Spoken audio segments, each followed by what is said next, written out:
Philosophy and the Idea of Communism. Alain Badiou in conversation with Peter Engelmann. Translated by Susan Spitzer. March 23, 2012.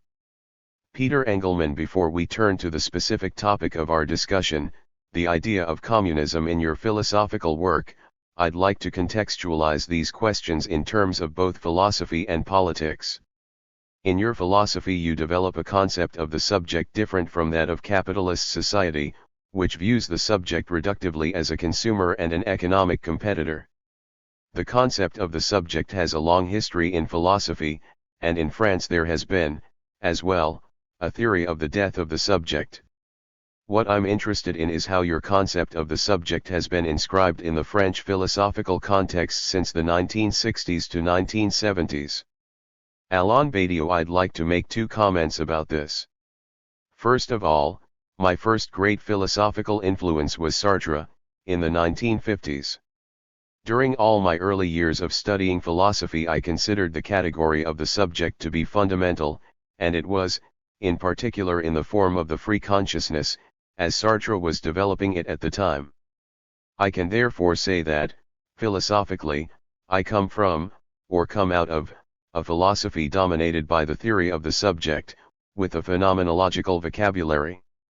So it was the subject in Sartre's sense, but also in Merleau-Ponty's sense, or even in Husserl's sense. Starting in the late 1950s, when I arrived at the École Normale, met Althusser, read Derrida's first books, and encountered Lacan's teaching, I became involved in what was called structuralism at the time, that is, a philosophy in which the subject is problematic. In Althusser's view, the subject was an ideological concept, a bourgeois concept. In the view of Levi Strauss and the structuralist tradition, it was structures that mattered, and, in the Heideggerian tradition, the subject was a concept from metaphysics that needed to be deconstructed. So I came into contact with all these things at that time, but with a sort of instinctive resistance that had a philosophical origin, the teaching of Sartre and of the great phenomenology of the period, as well as more personal or practical roots, which were that I couldn't see how you could do without the category of the subject in politics. Why wasn't it possible to give up the subject in politics? In politics in particular, because it was very clear to me that politics was a matter of orientation, action, decisions, and principles, a matter that demanded a subject or a subjective dimension. I observed, moreover, that the attempt to reduce politics, and Marxism, to a purely objective, purely structural, context, without the figure of a subject, led to nothing but a sort of pure economism, in which it wasn't even clear what political action properly speaking, as decisive, voluntary, and constructive action, was. For all these reasons, I got involved in structuralism nonetheless, along with my friends at the time, but with the idea that it ought to be possible to reconcile the teachings of structuralism and or deconstruction with the renewal of the concept of the subject, by transforming and retaining the category of the subject. Ultimately, I think the most important teaching for me back then was Lacan's, because Lacan was someone who, on the one hand, attached great importance to structures and particularly to the structures of language, the unconscious is structured like a language, etc. But who, on the other hand, as heir to the psychoanalytic tradition, naturally retained the category of the subject. He not only retained it but even transformed it, making it into something absolutely central. So I regarded this teaching as a chance to find a way in which some of the lessons of speculative modernity could be accepted while at the same time the category of the subject could still be retained, in exchange, of course, for an important transformation of that theory. I think this has remained my project to this day. I have long wondered how you define your position in this connection. You said that it was impossible to act without the concept of the subject, particularly with regard to politics. But I'd like to go back to philosophy. You alluded to some philosophers who developed a critique of the concept of the subject, but then you switched abruptly to politics.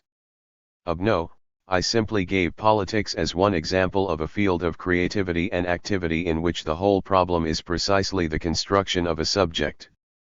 Would you agree if I said that a concept of the subject is needed in every field of human endeavor? We'd have to make a detour, in that case, because the concept of the subject in my work is closely linked to two other concepts, that of event and that of truth. A subject is always a subject of truth. It is always the subject for or in a process of constructing a truth. My way of critiquing the metaphysical concept of the subject is to say that the subject is a creation or a construction, and that it's not a given. What is given is in the form of the individual, for example. But individual and subject are not one and the same for me. Ultimately, they're even in a completely fundamental opposition to each other, even though individuals are always called to become subjects or to be incorporated into a subject. It's a summons, not a constant, natural movement. And this summons occurs via a real process, which might be political but might also be something else. It might be a political process, or an artistic process, or an amorous process. In all these cases there is a subjective summons. Would you agree that a critique of the concept of the subject is warranted, but, at the same time, a critique of the individual isn't possible, since the individual is a given? Absolutely. I think that's very important because it helps solve some of the problems with deconstruction. I think the important thing, as far as the critique of the concept of the subject is concerned, is to understand that it's a critique targeting a particular philosophical construction, which has a history. I accept the idea that the concept of the subject, as it has been construed from Descartes to Sartre, is in some respects a metaphysical concept or construction. When I say I'm reviving the category of the subject, it's in a completely different context. I naturally agree that there's a sort of fusion of individual and subject in the metaphysical tradition. Take the subject of the Cartesian cogito, for example. It's a construction that ultimately refers to an individual experience. Even Sartrean consciousness is an individual consciousness. Sartre himself identified the individual in terms of his/her subjective figure, that is, on the basis of his/her conscious figure. So what I retain from the deconstruction of the metaphysical category of the subject is that the ubiquitous construction tacking the subject onto the individual has to be dismantled. On the one hand, there will be the subjective construction linked to truth procedures, and, on the other, as its irreducible support, the individual, which I sometimes also call the human animal and is a given I'd simply call natural or, in other words, ordinary. Individuals exist in the figure of the world, but it's not because they exist that they should be called subjects. If I understand correctly, your last comment suggests that the individual, as an existing individual, is not deconstructible. But we also know, for example, that Hegel begins the phenomenology of spirit with the demonstration that there is no here and now apart from language. This is the exact opposite position, on the basis of which he constructs his metaphysical system. Hegel's system assumes that the given is right from the start, a given of language. He holds that the here and now is only accessible to us in and through language, and he reconstructs the world through the system of philosophical science. But the given thereby loses its immediacy. Thus, the individual is no longer the felt or willed individual but is always already linguistic. This poses a real problem for philosophical discourse but also for the representation of the true interests of real individuals. I myself have always instinctively resisted the dethroning of the individual or stressed the fact that there is indeed an undeconstructible or inescapable individuality, and in my critique of Hegel I've always been on the individual side against the domination by the language process. But I can also see the criticism that could be directed at me, and I direct it at myself as well. In light of the Hegelian critique, how can one insist on the immediacy of the individual? What does this imply now for philosophical resistance? Is there a philosophical argument that can be opposed to that resistance? I agree with pointing out the individual's instinctive resistance to deconstruction, but only provided that it's clearly understood that this individual is nothing but a there is. He is the there is of humanity as animality, nothing more. So the individual as such is irreducible, but that doesn't give him/her any particular value other than that of his/her life. In other words, I agree with the idea of the irreducibility of the individual, but only on condition that the individual's value is not opposed to the metaphysical subject's value, as if they were on a par with each other. I don't, for example, agree with Kierkegaard's critique of Hegel. Kierkegaard says the individual's life is ultimately irreducible. I agree with that, but not so as to prepare the ground, as is the case with Kierkegaard, for a sanctification of the individual in an ultimately religious figure. In other words, human life, in its irreducibility, is nothing but the life of human animality as such. So you could say that it's the irreducibility of a body, of a living body. A living body is in effect irreducible, it's not deconstructible. Of course, you can't emphasize the individual's irreducibility and then turn around and give him/her additional value. That's the whole point. That's why I said that Kierkegaard's strategy was to deconstruct the Hegelian system in order to bring out the individual's subjective irreducibility, but ultimately in a theological context, a religious context. In my view, there's nothing in the individual other than the existing animality, the principle of life. Life is individuated, it presents itself in a context of both species and individuation, and for that reason it is not deconstructible. But the fact that it's not deconstructible doesn't give it any value other than that of bare life. Then, the question as to what value bare life has is something that will only take on its meaning from the perspective of a subjectivated truth. Don't we have to use another approach if we want to add values to that existing individuality? No, not exactly. It's only from the perspective of the possible emergence of the category of the subject that the question of the individual's value even arises, because the individual, as such, constitutes no value other than the perseverance of his/her life.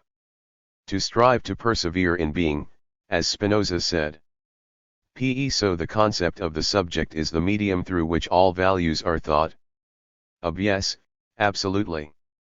All valorizations take place within the subject. But that shouldn't be confused with the idea that the individual, all on his/her own, as in Hegel, triggers the process that will eventually arrive at the absolute. And if there's nothing but the perseverance of life, the individual doesn't constitute any space of valorization, nor does he by him/herself set the subjective process going. Something else is required, which I call an event. In Hegel, the starting point of phenomenology is something from which we have to free ourselves. That's because, in Hegel, there's the work of negativity, so individuality, insofar as it is worked from within as negativity, tends to overcome itself. But that's just it, it's subjectivity, not individuality. As Hegel says, the absolute is with us right from the start. Subjectivity is in the individual. There's already the work of negativity that will arrange it in the successive figures of consciousness, because the absolute is at work in individuality. That's the whole problem. I don't think there's any absolute at work in individuality. That's my view, too. That's where I see a problem in Hegel. The individual is abandoned by the absolute, that's all. I nonetheless retain the category of absoluteness, but in a different respect, in terms of the fact that the truths a particular subject is capable of, the truths constructed by the subjective figure that may emerge, that are a possibility, can be absolutes in a way, because they're universal and aren't relative to the context in which they're produced. In fact, I think that speaking about truth without speaking about the absolute is meaningless. If truths are relative, they are actually indistinguishable from opinions. I note in passing that the critique of the Hegelian absolute as an integral part of the work of negativity, which will eventually raise individuality to subjectivity and subjectivity to the figure of consciousness, and will culminate in philosophical and dialectical consciousness, etc. I note that the critique of this initial absolute doesn't mean for me that nothing can be said to be absolute. Absolute must be taken in its most basic sense, namely, what is not relative, what is universal, what is not dependent and is not connected in an essential way to the conditions of its construction. Do you really believe that? That there's an absolute of that sort? Of course I do, absolutely. And, for me, mathematical, scientific, artistic, amorous, and political truths exist with an absolute meaning or value. And how is that absolute truth related to human finitude? Human beings are neither finite nor infinite as such. They have access to the infinite, obviously. We are able to think the infinite in a variety of ways. Is there a spirit, as in Hegel, that is not subject to thought, absolute spirit? There's no such thing as absolute spirit. The subjective construction of a truth is related to the infinite, simply because the infinite is the real. The real is infinite, it is not finite. So if you have a truth, it must touch the infinity of the real.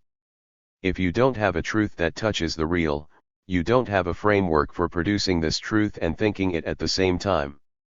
So I argue that human thought itself is potentially in the element of the infinite.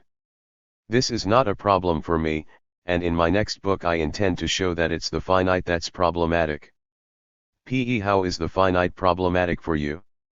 What this means is that everything is infinite. The real is infinite, and truths, insofar as they touch the real, are related to the infinite. The question of finitude is one in which, in a sense, the finite is always an outcome.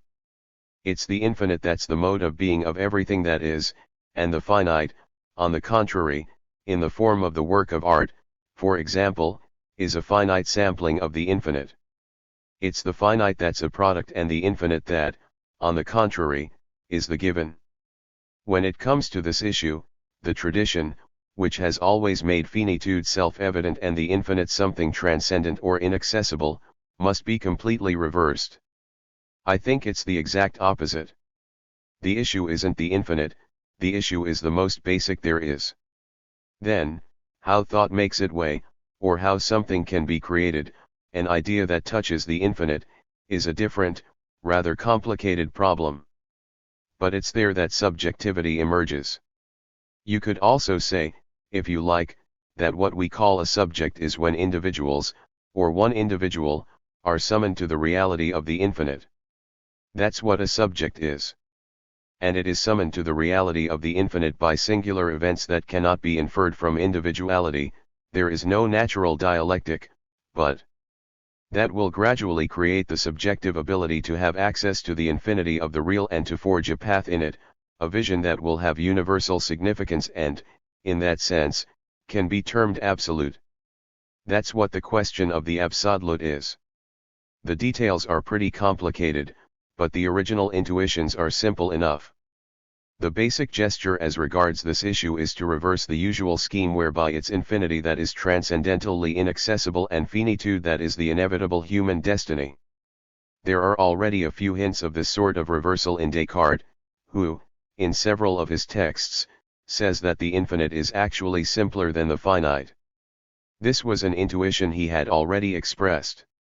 What's more, in the Meditations, it's clear that the proof that the real exists assumes that the infinite is required, since it's only through the proof of God's existence that it can be ensured that there is anything real. I agree with this very strong intuition of Descartes that all access to the real, all real certainty, involves the mediation of the infinite. Thus, there is an organic relationship between the infinity of being, the access to this infinity of being, the various different truth procedures, and the fact that the subject is the instigator of all this, inasmuch as it summons the individual to this action or process. As for the individual, he is neither finite nor infinite, strictly speaking, because he is finite from an external descriptive point of view. There is death, the body's limits, anything you like, but, as he is also capable of the infinite, his/her finitude cannot be said to be irreducible. He is capable of having access to the infinite, he is capable of touching the infinity of the real, he is capable of operating within it, and he is also capable of creating, out of this infinity, a finite with universal value, a finitude with universal value. The most classic examples of this are the work of art, or a political revolution, or a new scientific fact. There are many different examples. In all these cases, we encounter that subjective production that touches the infinity of the real. So the individual becomes a subject when he touches the infinite. Yes, when he touches the real infinite. But I'm leery of the phrase the individual becomes a subject. I prefer to say, the individual becomes incorporated into a subject, because it's not always, and most of the time it's not even, an individual who becomes a subject. The political subject, for example, is a collective subject, not an individual. Likewise, one might wonder what the artistic subject is. There has been endless speculation about genius all throughout history. In fact, it's somewhere in between the individual and the collective, because there are always schools, groups, and collective creations as well, in which creative subjectivity is ultimately situated. This is also very true of the sciences, where there is always a scientific community that serves, in the final analysis, as a validation of what a given scientist has discovered. I think it's more accurate to say that the individual, with all his/her receptivity, with his/her body, his/her thought, what he does, his/her social being, the language he speaks, is incorporated into the subjective process. The latter is always a unique process and never covers the whole life of the individual because the aspect of the individual that's incorporated into the subjective process is itself a unique aspect, a sample, so to speak, of the individual. Furthermore, the individual has to go on eating and nourishing his/her body, become ill, and ultimately die. All those things will continue.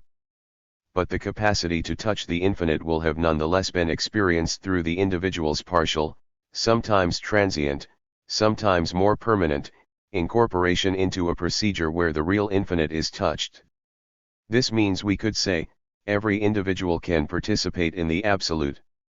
I'm not saying that every individual becomes absolute, because that would be like saying there was an absolute subject taking in all individuals, but he can participate in the absolute.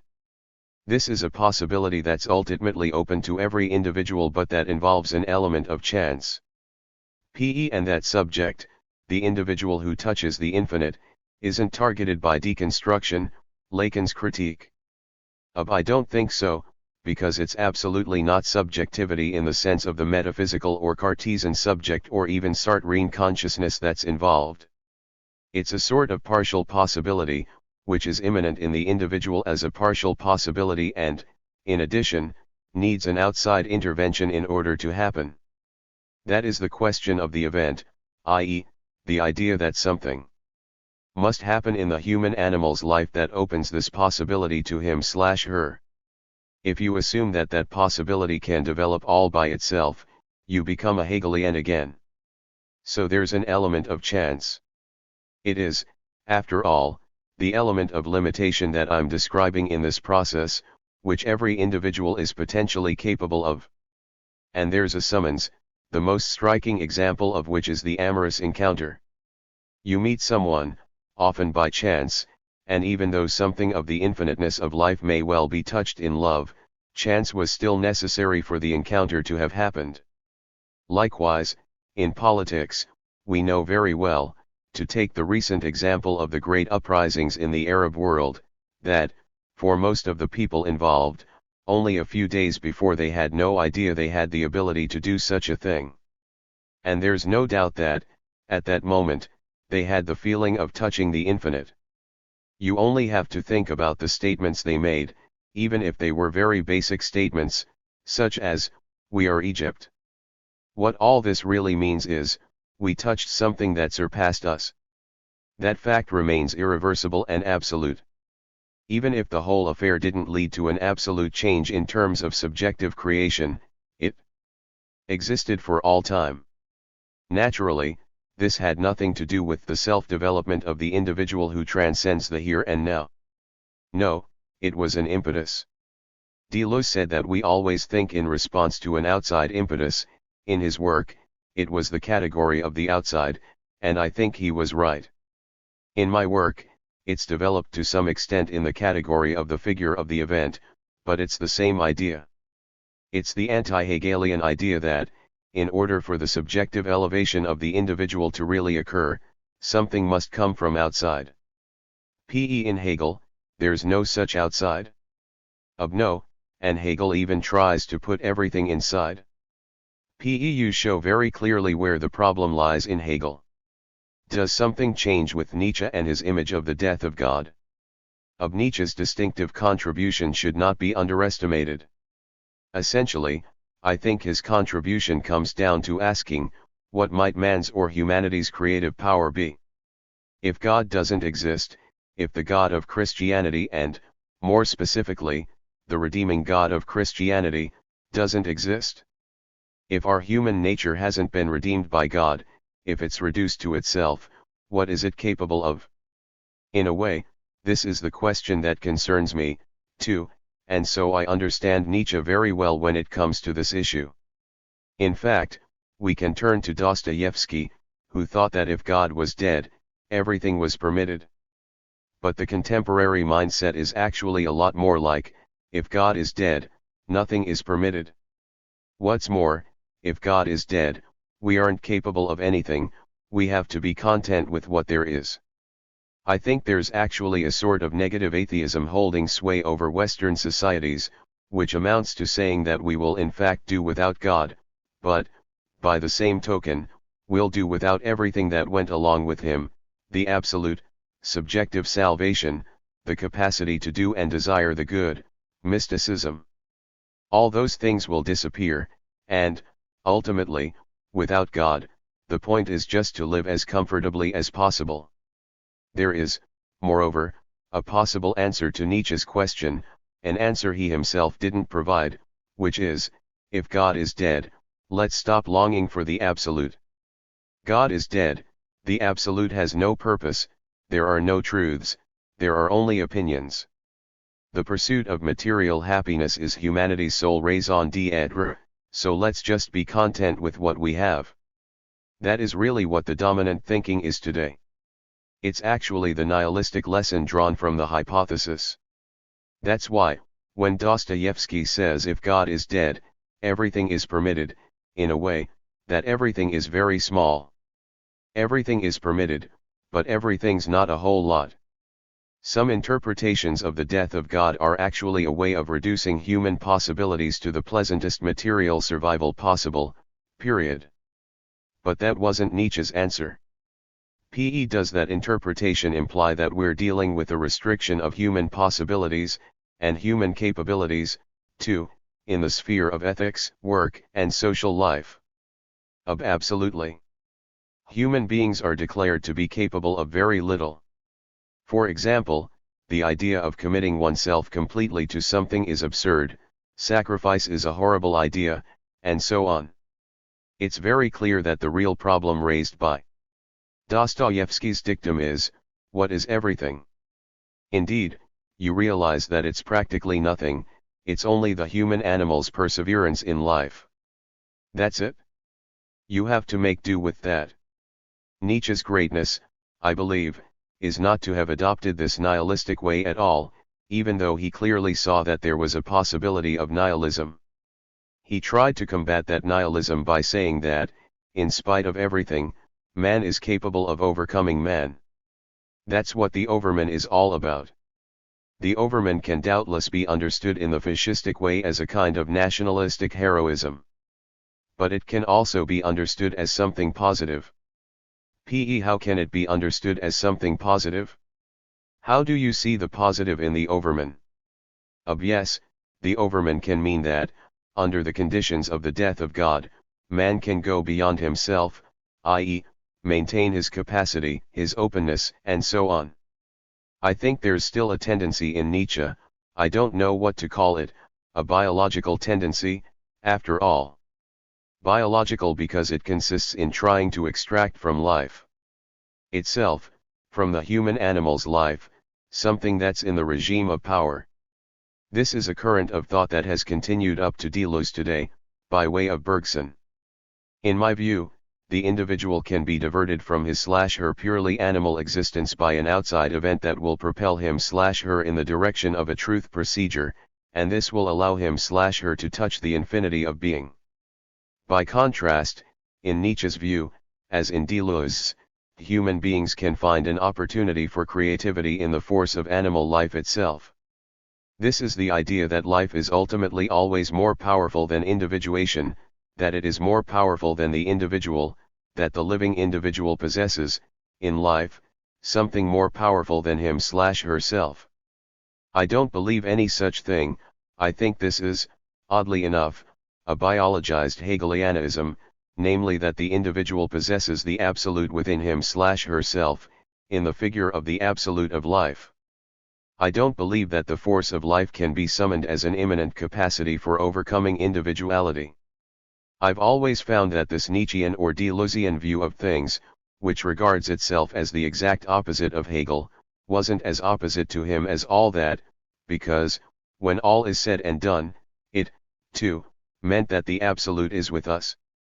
It's just that the absolute isn't spirit, as in Hegel, it's life itself. Is it a matter of a substitution, then? Yes, of spirit by life. It's biological.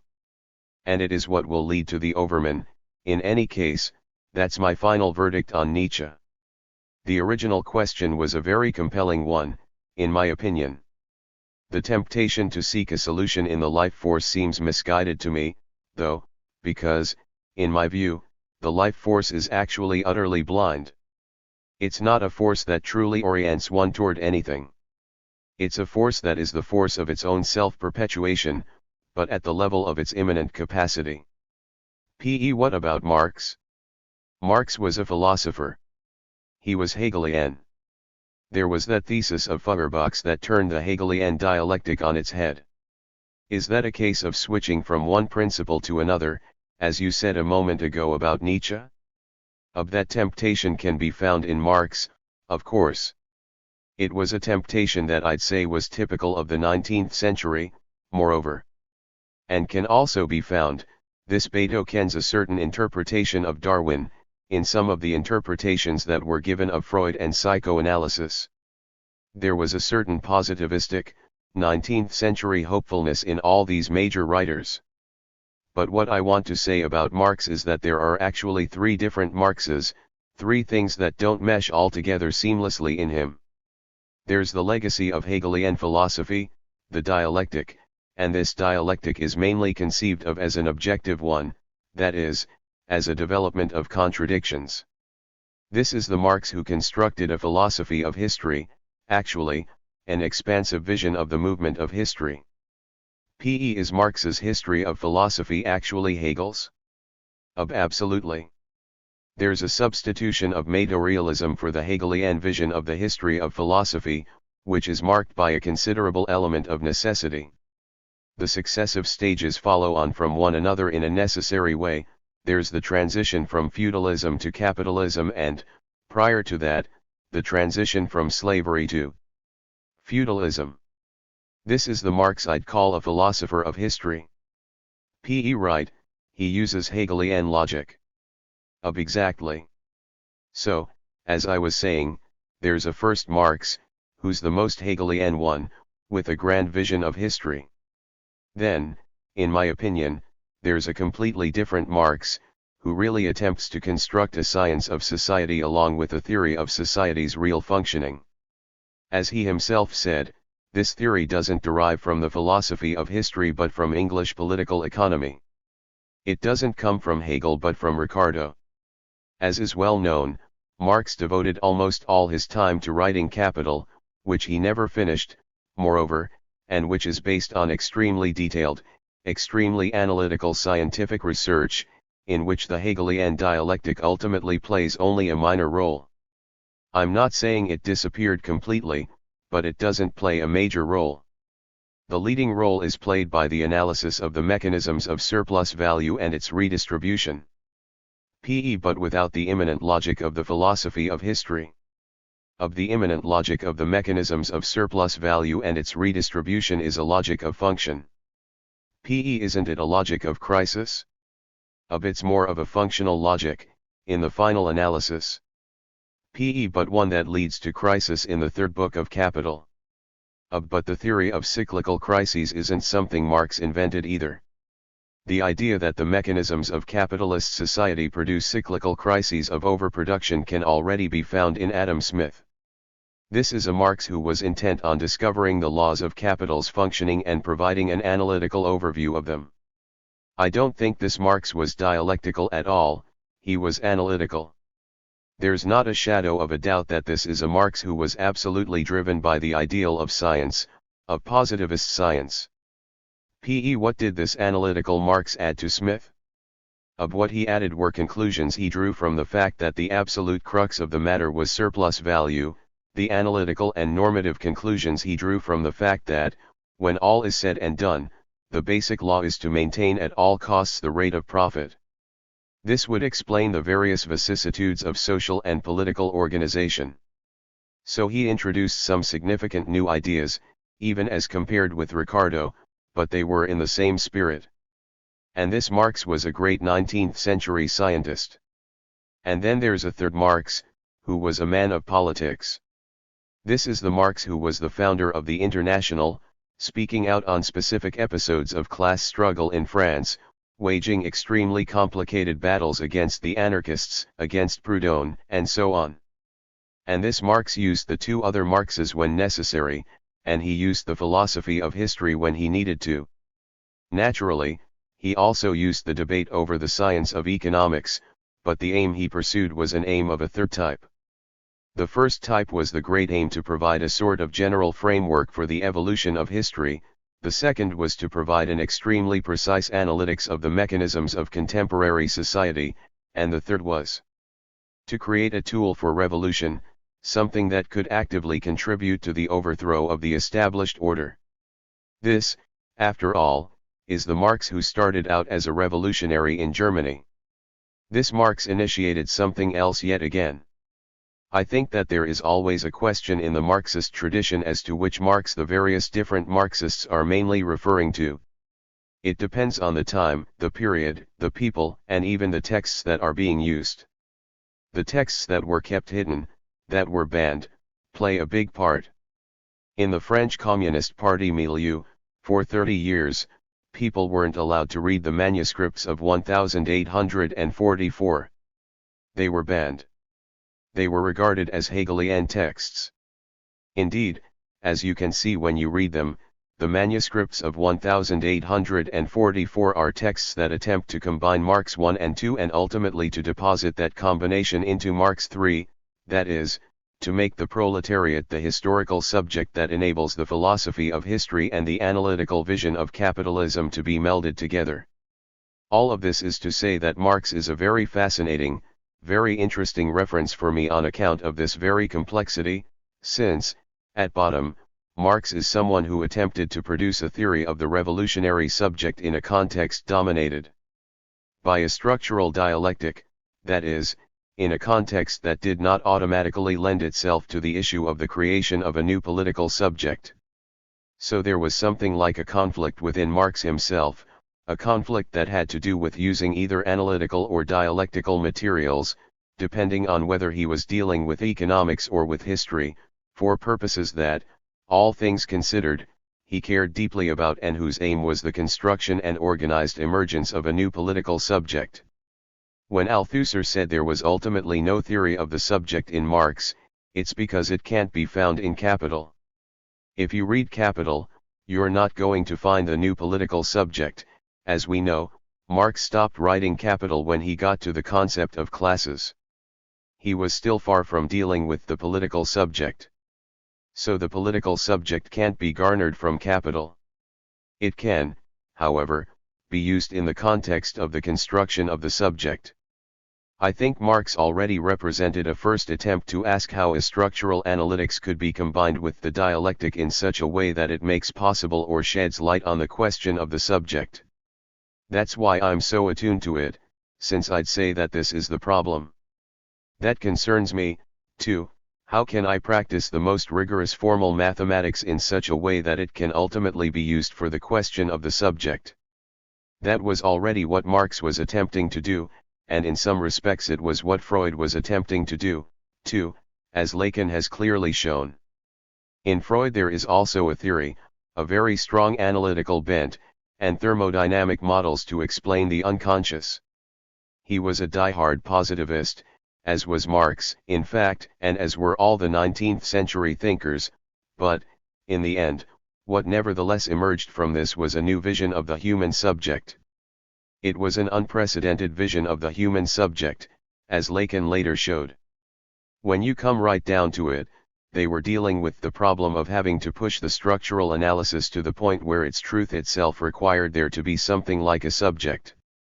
And I think that what can be found in Marx and Freud, what they have in common, paradoxically, is that they are both subjectivizing positivists. But how can a subject be imagined in a structural analysis? There will necessarily have to be a category of rupture. Yes, that's necessary. Absolutely. In Marx, it will be the category of revolution, because revolution is an event that's neither necessary nor impossible, it's a possibility. But, contrary to what he has been made to say, Marx never thought this possibility was inevitable, absolutely necessary, and that it was going to occur all by itself.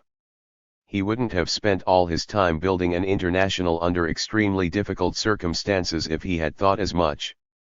And with Freud there's this extraordinary idea of the analytic treatment that, at some point, will result in the subject's really changing his/her system of symptoms and psychical organization.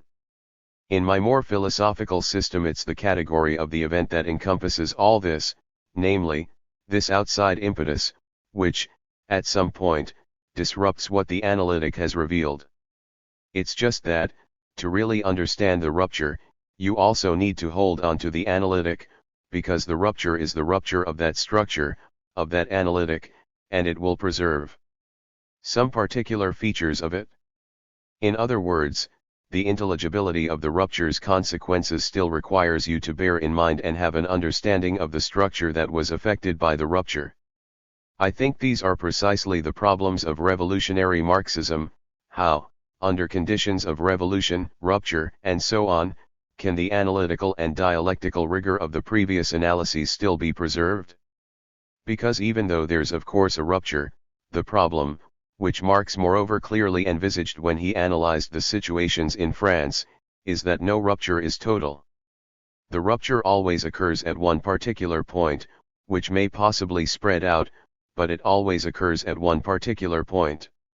So, in reality, there's the rupture, but everything surrounding the rupture, this point of rupture, is captured and embedded in what the structural analysis has revealed.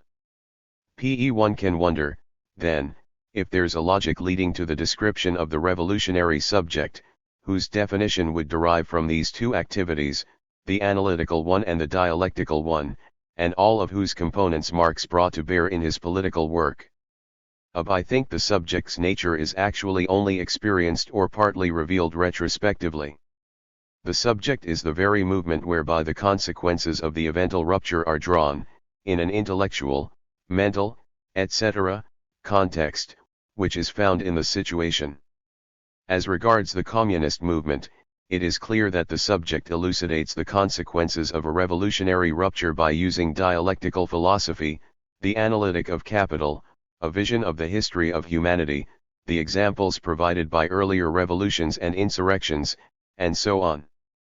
The subject makes its way by using all the tools available to render the process underway intelligible. This intelligibility is always partial, because it's the movement that's primary. The consequences of the rupture operate freely, they are creative, they are active, and there's always a complicated relationship, which used to be the well-known problem of the relationship between theory and practice in the good old Marxist days, which weren't really as good as all that. as you yourself well know. That's something else, it's a different issue. I'm well aware of that, but, still, you do remember theory and practice, don't you? Yes, I remember. Everyone knew that it was the major problem nonetheless, that there was theory and practice. It was a bit abstract, of course, but that's what you used to learn in worn-out old Marxism-Leninism. Still, it's the real problem, just as in psychoanalysis there's a recurrent problem of the relationship between the progress of the treatment, the interpretations, the general theory of the unconscious, and so on. I think it's only natural that there should be such a problem, if it's assumed that a real movement of truth and subject, the two are interrelated, occurs from within through a rupture affecting a structure we've gained an understanding of through analytical and/or dialectical means. This understanding will be all the greater the less the analytical and dialectical dimensions are separated. I think this is a real problem, which we've inherited. That means both are necessary, theory and practice. Yes, both are necessary, and I think the concept of formalization, formalizing the experience, giving it its form, is probably the most important operator, because formalization is something that doesn't decide between analytical and dialectical. A dialectical type formalization is conceivable and so is a more analytical one. Formalization doesn't decide, it leaves open the question of which one is dominant, and it avoids the conflict that has always existed between them. This is one of the truly important objectives of my philosophy. What I attempt to do is to show that, for specific issues, the apparent contradiction between analytical and dialectical thinking can be resolved, provided you're dealing with a real movement. In the context of a real movement, you can use either analytical elements or dialectical elements. The main issue is how to formalize this real movement, what form to give it. The notion of form is neither dialectical nor analytical in itself. It can sustain both, on a case-by-case basis. It's complicated, but I think that, in my philosophy, I attempt to provide additional resources for real movements, movements of access to the infinite, different opportunities to gain access to the infinite, so as not to be caught up in the conflict between the analytical and the dialectical. That was the conflict, in Marxism, between those who thought that there was a primacy of economics, and that everything ultimately depended on the economic analysis, and those who thought there was a primacy of political action and revolutionary activity. This conflict between ultra-left activism and right-wing economism was truly the bane of historical Marxism. It was also the bane of psychoanalysis, pitting those who thought it was basically an objective form of medicine against those, on the contrary, who aligned it completely with the pure theory of the subject. I want to get beyond that. Perhaps the clearest definition of my philosophical objectives is to show that the subject emerges in a real movement and that this real movement is dictated by a rupture within certain types of structures, certain types of analytical determinations. And to explain this process, to formalize it, the resources of dialectical analysis, in terms of negativity, critique, and contradiction, and analytical elements, in terms of structure, dominant elements of the structure, and so on, can both be used, by employing categories that are more in line with the different sorts of formalization. So was Marx a man of politics, a revolutionary? Is there a political necessity that emerges from his dialectical work and from his analytical work? Sure. As is clear when you read him, he gives us examples. Examples that are evidence of a revolutionary Marx? I think so. Is that the crucible of your communist idea? Yes, but as a matter of fact, the communist idea is neither an analytical nor a dialectical idea, strictly speaking. There's a dialectical version of it, if you consider the Marx of the Communist Manifesto, for example.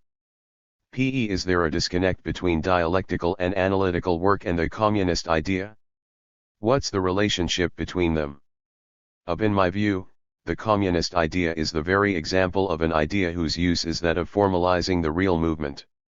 It's an idea that allows you to judge the political value of a concrete situation or a real movement and whether its general orientation is homogeneous with the idea or not. From that point of view, it's a norm, and it's neither dialectical nor analytical.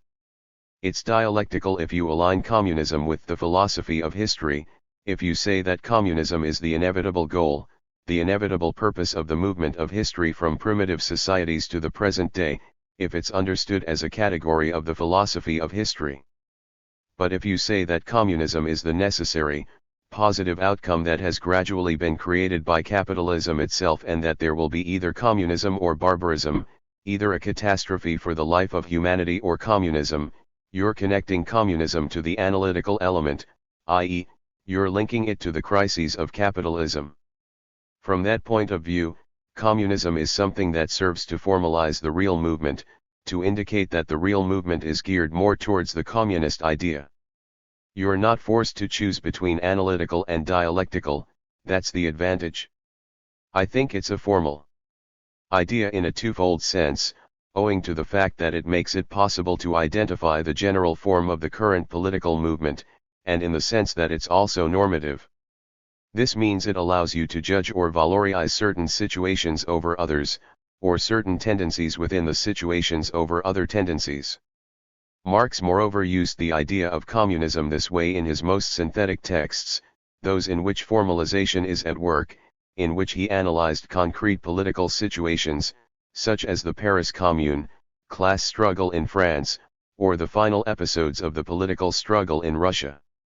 The fact is, when you read these texts, it's clear that it's not a matter of chapters of the philosophy of history or of economic analyses but of establishing a formalization of a real movement, which renders what happened intelligible and, ultimately, shows the power of analysis and judgment that the communist idea can bring to bear. Is it a retrospective formalization? Is the communist idea the formalization of the social movement? No, whenever you act, whenever there's a real movement, you're always formalizing it. You're forming an idea of it. It's not something that happens afterwards. The people of Marx's International took part in the Paris Commune. The text about the Paris Commune was written by Marx, we have his notes, and it was written during the Commune, not afterwards. And so, day after day, Marx attempted to give it form, to find out what was happening and what the relationship was between what was happening there in Paris and the communist idea. In that sense, he was a witness to the events. He was a participant in them, too, and just because he wasn't actually in Paris doesn't mean that he wasn't a mental participant. He was precisely an individual involved in the events. So the communist idea derives from action and reflection on the action? But, in politics, action and reflection on the action are necessarily synchronous since you have to decide what you're going to do tomorrow. You have to have a form, you have to give form to what happened today. So the communist idea isn't a normative idea that's applied from outside? No, not at all. It's an idea that's internal to the issue and can be shifted dialectically, if you will, onto a historical horizon or, on the contrary, be focused analytically on a very immediate, concrete situation. It has this twofold capacity, and, because of this, it's useful and is really a political idea. It's not just either an ideological idea or a statist idea. This is very clear in Marx's texts. It's not a philosophical idea? It's philosophical if you ask what philosophy can say about modern forms of politics. The category of communism would be developed philosophically, as it already was, moreover, in Marx, to designate what is capable of being subjectivated, of having a universal value, in contemporary forms of politics. Philosophy, in my view, is in reality only concerned with the absolute. What I've never been able to understand is what the philosophies that deconstruct the category of the absolute were all about, because I've always thought that it was bogus, that they secretly retain the figure of the absolute within its deconstruction.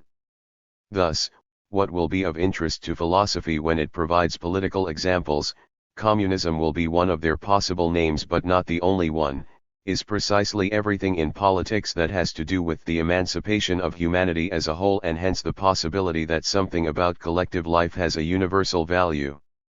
Obviously, capitalism can't qualify. Does the idea of communism define communism? If the idea of communism is something that comes into being and follows the political process, it's a political idea, linked to the political process. Does the idea also have normative components or parts, and is that also true of the process?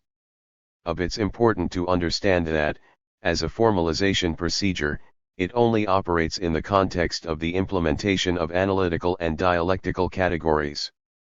If it's isolated or separated from the analytical and dialectical materials provided by real situations, it ends up becoming merely a sort of vague historical horizon. When that happens, it's swallowed up by a philosophy of history. Often, the word communism need not even be involved. In Marx's analyses, the word communism doesn't play a crucial operational role, it's simply the point from which analytical operators can be made to operate on the state of production, classes, and so on, and can be simultaneously combined with dialectical operators that show how negativity works in all this, how contradictions war with each other. Moreover, the advantage and force of the word communism lie in the fact that it explicitly and deliberately denotes the conviction that a radically different organization of society is possible. This is a key point. It's for this reason that the word communism has become important again, because it denotes, among other things, the conviction that a type of societal organization different from the one that's dominant today is possible. Wouldn't it be preferable to choose some other concept, given history's implication in all this? But there isn't any other. Historically, there isn't any other that I know of, and the fact that communism was synonymous with aberrations for a while is not, in my opinion, a fundamental argument. People ask how I can maintain such a thing, but the socialist states lasted 50 or 70 years, and that's an extremely short period of time. That's one way of looking at it. Obviously, for you in the GDR, it was a long time. Granted, there's no other concept, but are there other forms of politics perhaps? That's really like saying that the Inquisition was the essence of Christianity. You wouldn't accept such a thing. So don't accept it for communism either. Stalin's not the essence of communism. It's not because Stalin aligned himself with communism that he's the essence of communism. Stalin represents one particular historical period. I think that considering the Inquisition to be the essence of Christianity and Stalinism to be the essence of communism isn't just a question of conviction. It requires an argument. But I'm all ready to discuss the arguments, which have to do with a specific and, moreover, very important issue, the issue of the state. That's the key point.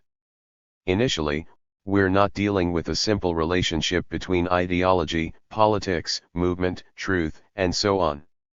We're dealing with a unique and special question of the political field and the issue of the state. Incidentally, this is true for the Inquisition as well. The problem of Christianity was Constantine. Constantine was already a sort of Stalin, you might say. He was an example of those times when a political truth procedure merges with power under terroristic conditions. Actually, it would seem that any emancipatory doctrine is exposed, at one point or another, to this kind of danger. This experience is always negative, because of its pure and simple fusion with state power. The revolutionary political leadership is profoundly corrupted. This is understandable in a certain way because there's an absolutely fundamental assumption, we shouldn't forget, within the communist idea, the withering away of the state. Marx and the communists knew perfectly well that there was a strategic incompatibility between the communist idea and state power, since the communist idea was only historically viable in their eyes provided state power was eliminated. And so it's hardly surprising that, in the long run, the exercise of state power ended up in practically intolerable contradictions with the communists. But is it possible to imagine a society without a state? There's no need to imagine anything, the point is to fight. But when the state is protecting non-communist society, is it possible to fight without using terrorism? For the time being, we're a long way from having to deal with that problem. We can't require that action should only be taken when we have a complete picture of the future. That's impossible. What we know is very clear. We know the conditions under which the idea merged with the state power in the 20th century, under a name that was moreover not communism. May I remind you, the term that was used was socialist states. This figure reminds us that communism is first and foremost a movement. It was perhaps Mao who put it most clearly, without a communist movement there is no communism. So communism can't be a power, strictly speaking, it has to be a movement. And that can't be something separate, the way the state is, or the way the party, or the party state, ultimately is. Therefore, we need to be concerned at all times with the way communism exists as a movement. That's the lesson we can learn from this for the time being. It is within the figure of what the communist movement is that we can approach the question of the state and power again in a completely different way. For the time being, there's nothing anymore. So that takes us back to Marx. What I often say is that we're very close to the Marx of 1840 to 1850. A whole historical stage of the movement launched by Marx has come to an end. Capitalism has regained the upper hand all over the world. It is absolutely unrestrained and barbaric vis-a-vis the community. Since that barbarism is dominant for the time being, what we first need to do is rehabilitate the idea and promote the word communism again. We need to organize small groups of local political experimentation. We need to be involved in the mass movements in Egypt and China, and so on. We need to support all of this with dialectical, analytical, and formal work. That's what the situation is. So you're not embarrassed by the history of the socialist states? Not in the least. I'm the first to be extremely interested in the history of the socialist states. But that phase is over. So we can't keep being told over and over that, since that phase was what it was, we should just keep quiet. That's after all what they tell us. Basically, everyone knows what the socialist states were like and that situation won't happen again, that it's over. There's not a single person who says they're communist anymore, except possibly me and some friends of mine. No, in Germany Die Linke does. Do you know who they are? Sure I know who they are. I've even read the text written by the young members of Die Linke in which they said that the GDR had been very good. But that's not going to help them establish a new GDR.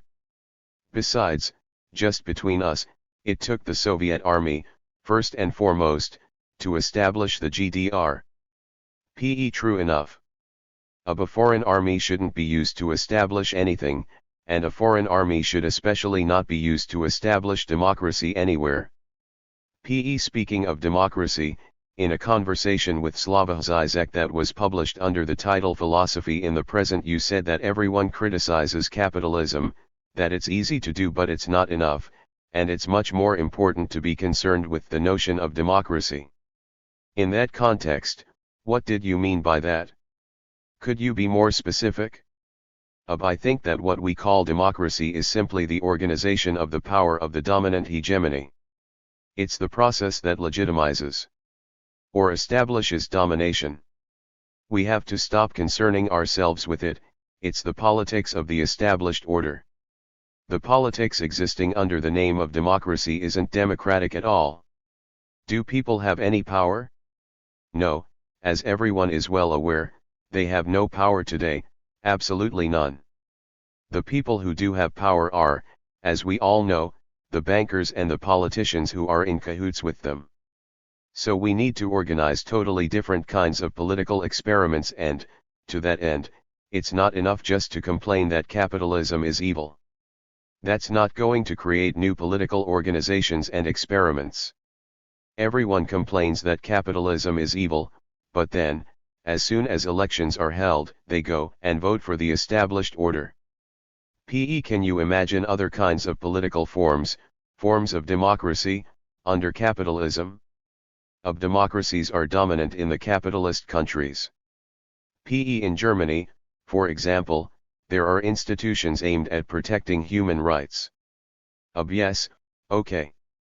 There are advanced political forms where capitalism is advanced, because, as I pointed out, democratic parliamentary forms have been established in the old capitalist powers in Europe and America. In the emerging powers, as they're called today, things are a bit more authoritarian. There's nothing surprising about that. Things were more authoritarian in France, too, under Napoleon III. In the stages of primitive accumulation of capital, the regime tends to be totalitarian. You don't think there's been any progress, shall we say, for the people living in these emerging countries?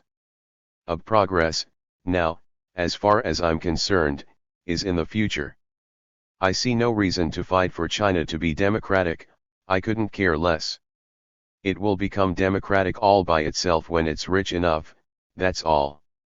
And that's the history of capitalism itself, it's not my history of it. Once China has an imperialist productive capacity along with a strong army and has perhaps won a war against the United States, the way we fought a war against Germany, it will treat itself to a parliament. That's what human history today is like. When you have a heavily armed, imperialistic, dominant power that's not afraid of war, you can establish that type of political regime.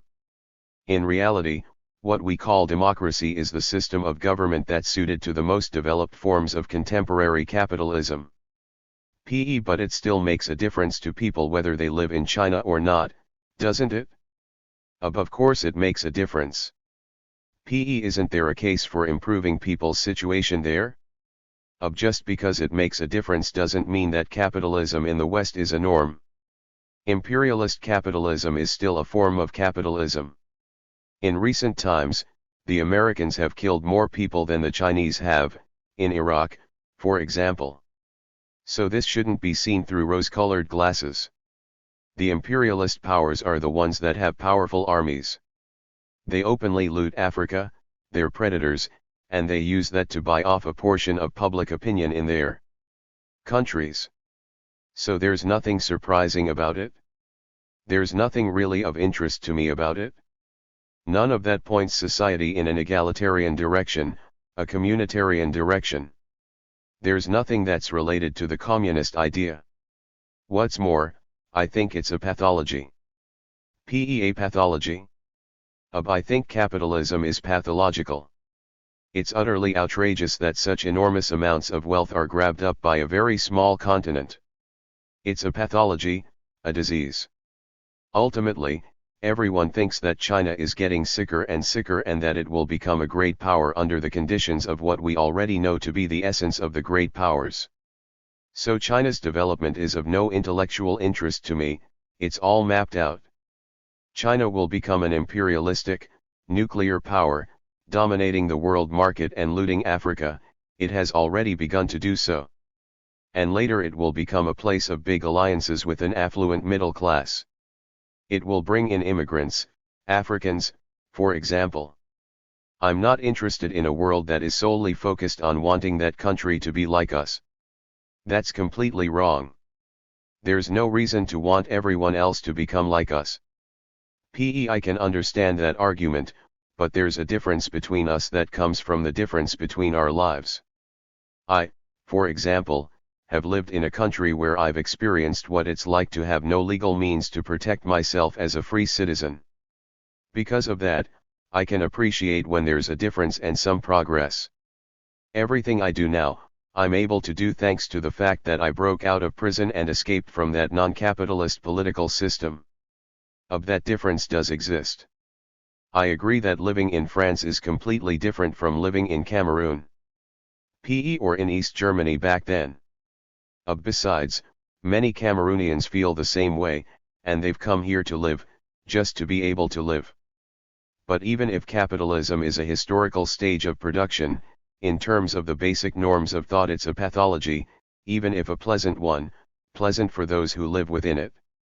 You can't accept it as a political norm if you're for a minimum degree of health. As for the type of life this society offers, you don't have to look very hard to see that it's an extremely destructive society. It's perfectly clear that it's not conducive to anything that has a universal value, that it's hostile to equality, that, little by little, it's destroying the figure of education, and that it's actually hostile to truths, that it's a regime of opinions. 2. March 24, 2012. PE. Yesterday we discussed the subject. We situated it in the history of philosophy and put it back in the context of the 1950s to 1960s. What I'm interested in now, after our critical comments about it, are the consequences, the possibilities opened up by this concept of subject as you develop it. I think it's a concept you feel very strongly about. I think I said that the subject is what makes it possible for the individual to have access to the infiniteness of the real, to the infinity of the real. I also said that the subject is what enables the individual, who is singular, particular, to have access to the universal. The concept of the subject is linked to this capacity, this possibility for the individual no longer to be solely at the service of his/her particularity, what we call his/her interests, in today's world, but also to be involved in, to take an active role in, the construction of something that has a universal value or something that touches the infinity of the real. Thus, the subject is a concept denoting a sort of mediation, or intermediary, or, more precisely, intermediate movement, between the particular, individual, biological, cultural, and national limitations of the individual and something that has a universal value, which is close to infinity and, from that point of view, is beyond this original limitation. What's important to understand is that the process whereby the individual is incorporated into a subject, or which enables the individual to be a subject, nevertheless always occurs in a particular world. So the subject is a sort of movement that, within the particular, gains access to the universal. And it does so with particular materials. Let me give a very simple example. Suppose we talk about poetic creativity, let's not always talk about politics, which is often boring. So let me back up a bit. We said that the subject is the moment when the individual embraces a possibility that transcends his/her singularity, his/her particularity, and creates or builds something whose value may be universal or whose real may be infinite. But what I wanted to point out is that, even so, this is not a transition to a different world, as in Plato. Yes, that's important. It's very important. The individual remains particular, and truth itself is produced in a particular world, with particular materials. I was using the example of poetry, of the poetic creative process. A poem is written by a great poet, read to other people, heard, admired, and so forth. However, at the beginning it wasn't written in a universal language, it was written in German or French or English. Likewise, if a painter depicts the outside world, it's the outside world of a specific historical period. The people wear particular types of clothing, and a great religious painting, for example, refers to the Christian context. What I mean by this is, just because a work of art may ultimately have universal value doesn't mean that it has left behind the world in which it was created. Its material, and its situation remain particular, and that's why we speak of the art of the Western Middle Ages, or of Arab art, or of German poets, and so on. The problem is how a work of art, let's take that example, can have universal significance, i.e., from a certain perspective, be addressed to all of humanity even though its production, its situation, and its subject matter are particular. To explain this, we can't resort to the idea that there are two worlds, a material one and a transcendent or spiritual one, since the fact of the matter is that ordinary individuals can have access to this world and this subject. They have access because they have the capacity for universality. Yes, but I think that it's slightly more complicated than that.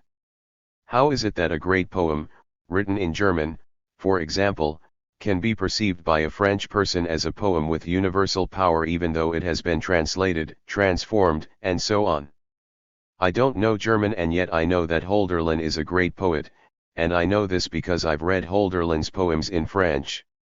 Hence, I haven't really read Hölderlin's poem as such. I've read something that comes from Hölderlin's poem but has been transformed. And so there is indeed something in that poem that's not reducible to the German language in which it was written. It was written in the German language and it wouldn't exist without the German language. It's not reducible to the material conditions of its emergence.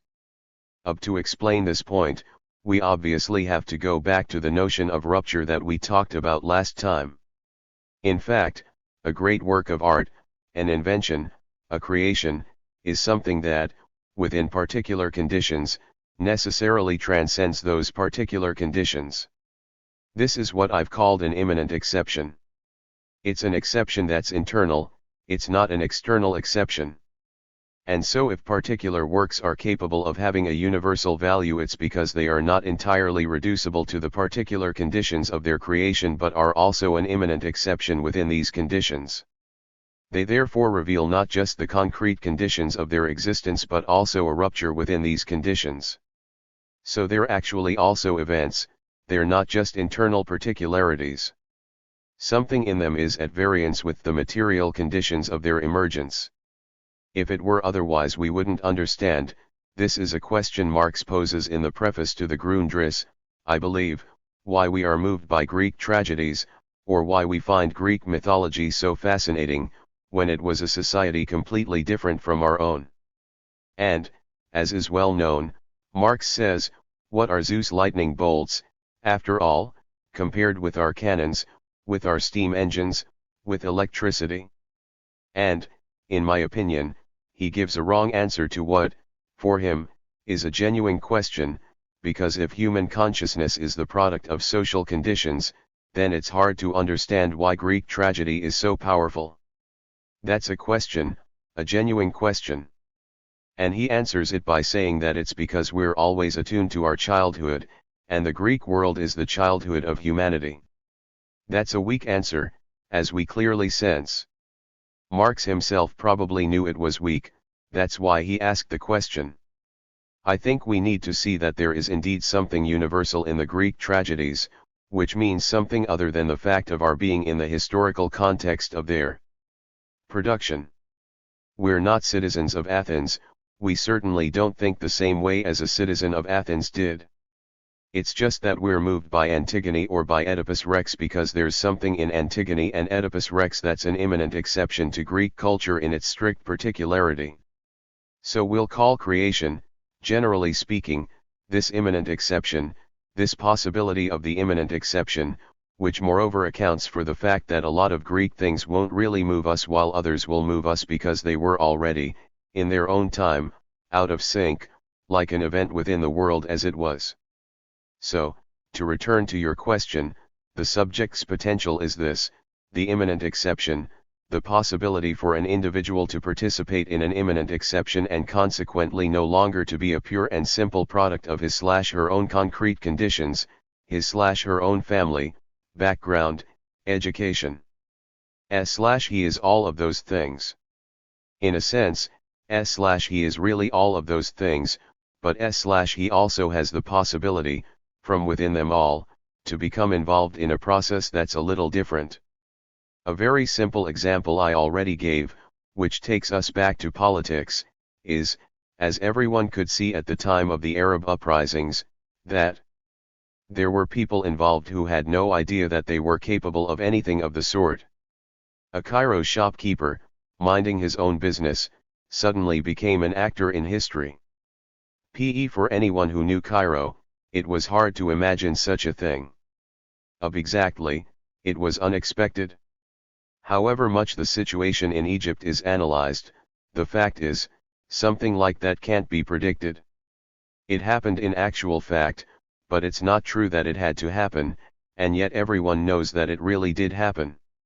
So there's also the idea of a beginning in the immanent exception, and it's not just Egyptian society or, in my artistic example, Greek society, it's also, within that Egyptian or Greek society, something that is beginning.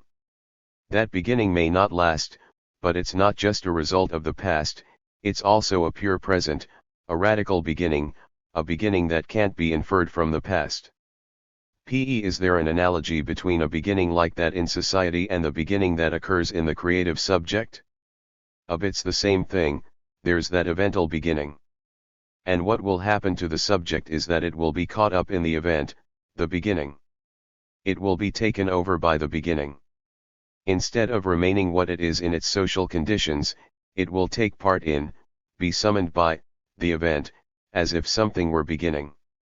Moreover, when you ask someone who's taking part in a demonstration of this sort, he'll immediately tell you that something is beginning for him/her, too.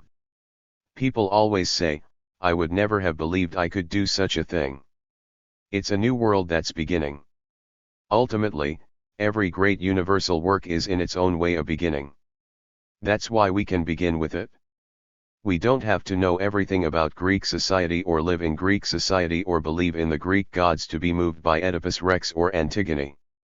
We're moved because, in those works, we discover a trace of the beginning of a new idea, a new vision, or a new form, in the case of art. Thus, the subject is always the agent of something of that sort, that is, of something that, for the individual, is like the beginning of an exception to his/her ordinary way of being. That's really nice, really positive. It gives us hope. But I'd like to stress the fact that it exists, that it's a real experience. I experienced it politically in the month of May 1968 and everything that followed. Actually, you experience it every time you discover a work of art that moves you, that overwhelms you. When you read a novel, you're captivated, you're seized, you're inside that world. We've all had that experience. Everyone can have the experience. It's the same as when you fall in love. These are moments when, maybe not for very long, but that's just it, you're experiencing a living exception to the ordinary order of things, you become someone who's not reducible to the concrete conditions of his/her existence, because you've touched the real of the exception. And in the process you've also begun something. We can speak of the becoming subject, the subject of the work of art, the subject of a political uprising. The experience I often refer to is when you suddenly understand a mathematical proof. It's something that frightens people, because mathematics is very scary. I do mathematics, I know it very well, and I know that it's very complicated. You've struggled, you haven't really understood, and then all of a sudden you get it, and it's really as though the sun had come up. This is really a perfect experience of the moment when, all at once, you find yourself in the universal. Before, you were feeling your own, unique limitations, then, by dint of working, of keeping at it, of plugging away, you can experience that subjective metamorphosis whereby you're in an element in which everything becomes clear, everything becomes transparent. At the same time, what has happened is truly universal, because the mathematician who discovered the proof introduced it him/herself into that universality. That's what a subject is. I understand very well. I'd say the same thing about philosophy. I remember when I was young, I was very fascinated by Hegel. At first I couldn't understand a thing about his whole construction, especially the beginning. Which is at the end. For a long time I couldn't understand, but after a few years of reading Hegel, it all became clear, and I could read Hegel as easily as a newspaper. Something had happened. It wasn't an act, it was an event. Frankly, I was surprised by my sudden ability to understand.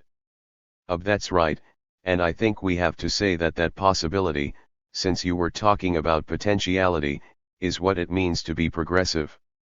To be progressive is to claim that any individual has the ability to participate in something like that, in different ways.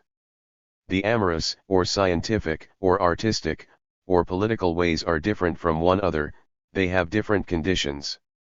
When you say participate, are you referring only to production, or do you put production and reception on the same plane? Actually, to really participate in the reception of something is to re-experience the beginning of its production. That's exactly what we were saying. When you understand the mathematical proof, it's because you've done it yourself. When you really understand the phenomenology of spirit, it's as if you had written it yourself. PEIC.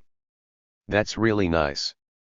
When you see a painting and all of a sudden it fascinates you and you go on standing in front of it because something becomes clear from it, it's the same thing.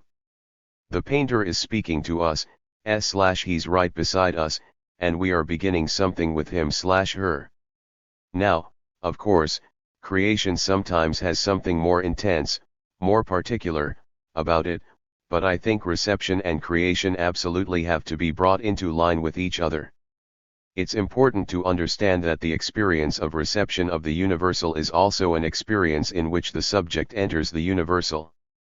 The example I gave of the mathematical proof is typical of this, but there are also those of the phenomenology of spirit, the painting, the poem, or anything at all.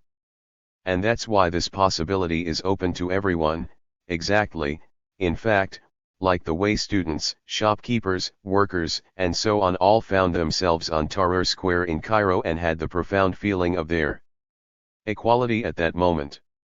Equality before what? Before the fact that they were undergoing a new birth. They were all in the process of being born together to something, they didn't know exactly what, but that's another problem, the problem of consequences. Once the subject has entered something of this sort, it will make something of it, there will be consequences. For example, even with you, after you had understood Hegel, there were consequences.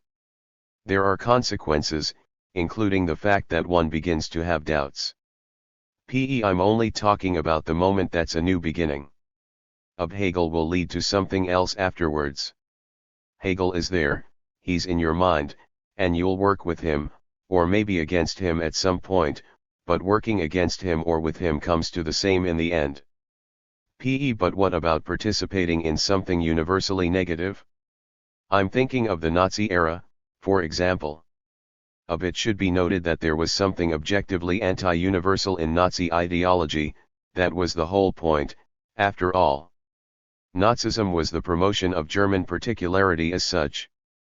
I see it the same way, but I was thinking about that emotion, that euphoria.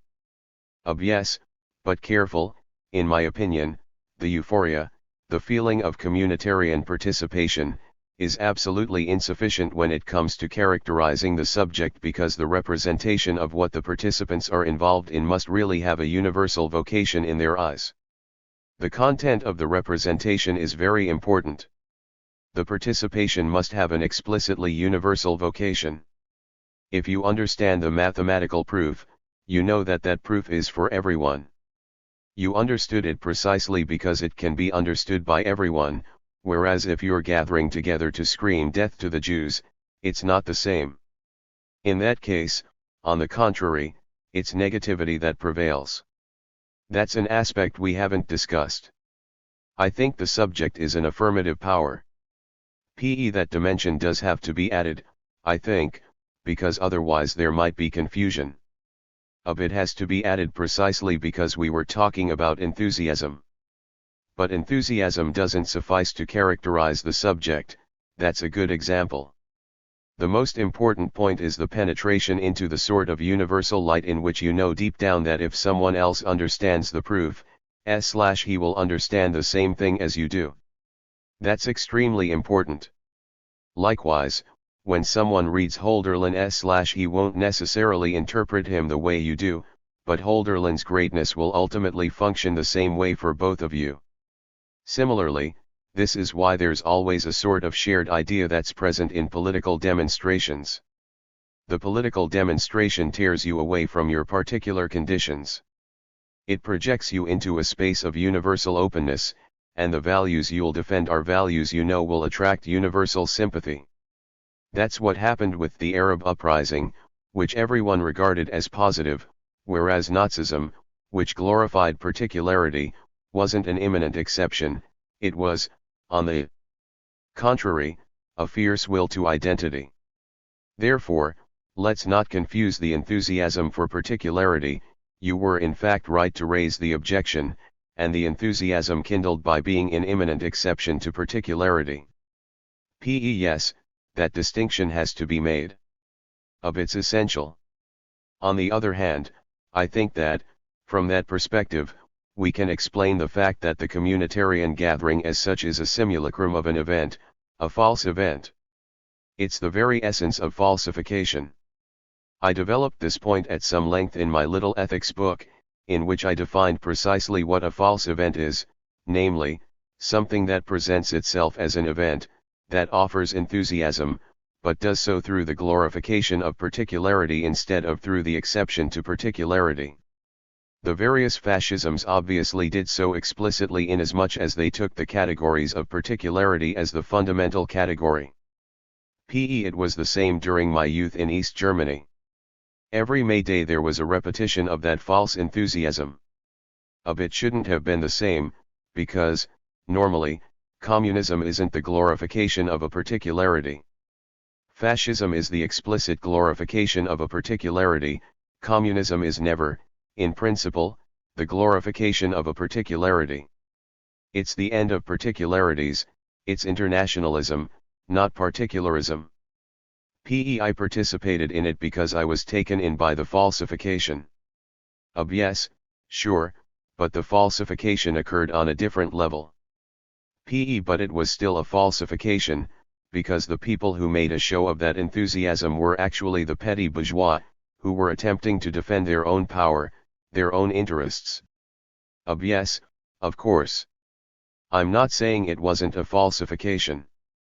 It was on a different level, though, because the level of the explicit discourse wasn't nationalistic, it was internationalist. It wasn't for one particular class, it was for the end of classes. The explicit discourse was universalist, which wasn't at all the case with Hitler's discourse. So is the discourse definitional? No, I'm not saying the discourse is definitional. I'm saying that you have to take into account the fact that it wasn't the same discourse. The resemblance between communism and fascism is a mistaken resemblance. They're not at all alike. But at the level of the discourse there are some resemblances. Not only at the level of the discourse. The level of the discourse is never entirely separable from what happens. There are always areas of contact between them. Personally, I think the whole thing was a total failure. I'm not suggesting that the socialist states be rehabilitated. That's not at all my view of things, but still, you have to admit that the socialist states, which advocated world communism, were very different from people advocating the German race's superiority over all others. There's no question of rehabilitating them. As we both know, after World War II, in Russia, but also in the East European countries, people were routinely tortured and killed. In actual fact, it was done in the name of a universal. How could that have happened in the name of universality? Was it an aberration?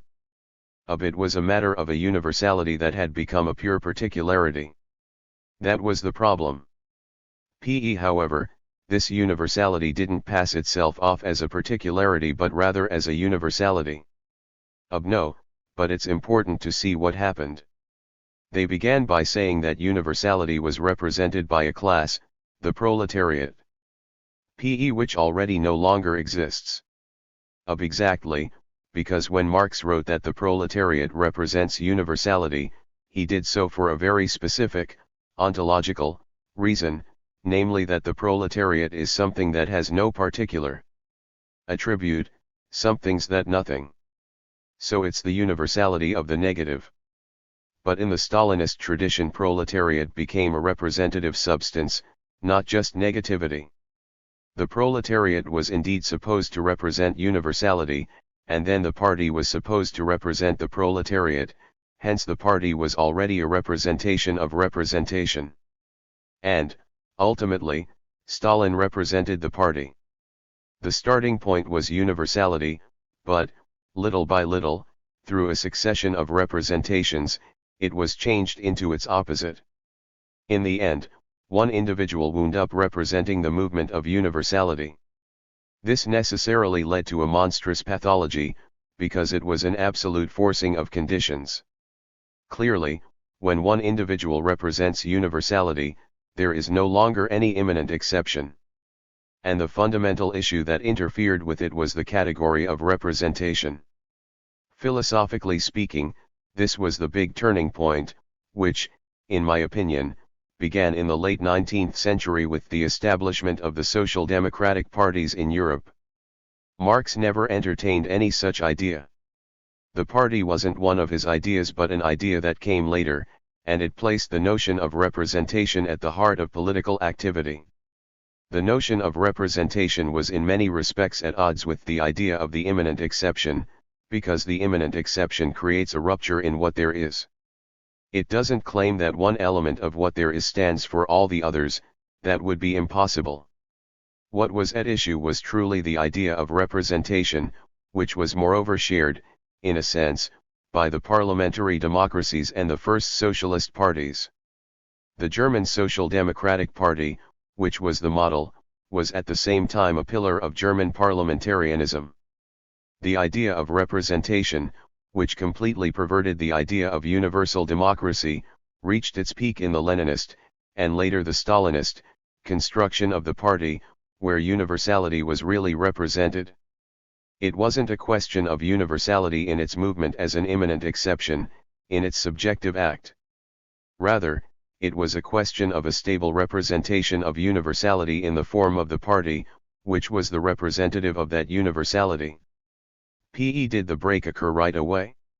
In my opinion, it began around 1889 to 90, since there's a very specific passage in Marx's manifesto, which I always point out. Marx says that the communists are not a separate part of the general workers' movement. They aren't, that's explicit. He gives two arguments for this.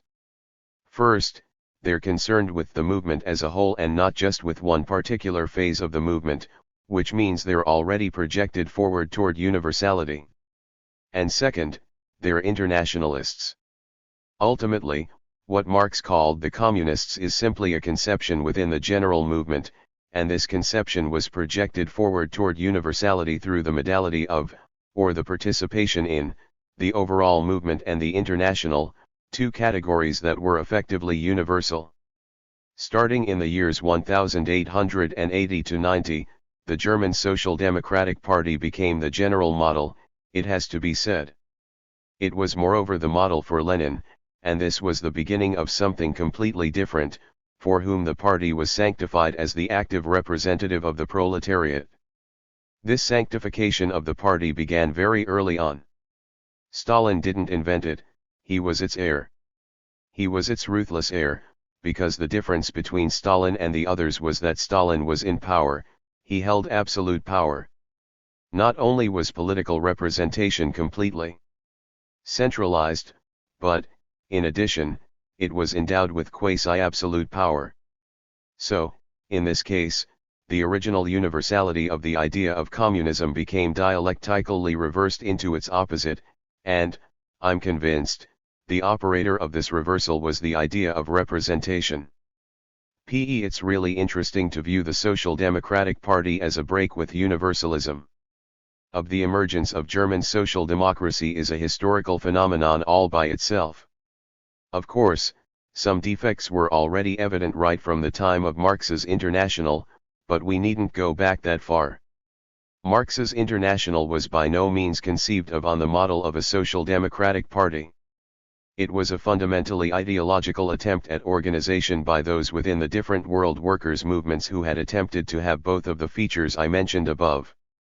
Don't forget that, at the beginning, Stalin stood for communism in a single country, and, later, internationalism itself would end up as representation. What did the notion of the fatherland of socialism mean? Basically, just as the party represented the proletariat and Stalin represented the party, the Soviet Union represented internationalism as a nation. Moreover, it is very well known that, in reality, Soviet interests dictated everything else. And even with that, there's an idea of representation. The fatherland of socialism was the idea that socialism was represented somewhere, but this was totally contrary to the internationalist idea. I understand your argument, but I have two questions, which can in fact be combined into one. Why did this shift, and this had already begun with Engels, occur in a politics established in organizations, and, as that politics was universalist in aim, why did it fall into the trap of representation? The other side of the question is, of course, whether the political expression of the universalist idea isn't necessarily representation and whether that can be avoided. I think that, as usual, subjectivation is never entirely pure. We all know that no phenomenon is a pure phenomenon, precisely because we're not Platonists in the bad sense of the term. There is no pure idea and impure world. No, there are always forms of representation that filter into politics. Even if universality is an imminent exception, it is always at work within particularity, it operates within particularity. Even when I'm reading a poem by Hölderlin and I'm participating in a certain artistic universality, it's nevertheless I who am participating in it, and my past, my childhood, my desires, and so on will also come into play. So politics is at work within existing groups, and it would be more appropriate to speak about an ongoing struggle against representation than about the complete elimination of representation. The complete elimination of representation would be the elimination of the state, in fact, or the withering away of the state. That's a strategic line, but the struggle against representation is not compatible with the assertion that representation is the crux of the problem. You can't fight against representation and then say that the party represents the proletariat, Stalin represents the party, and so on.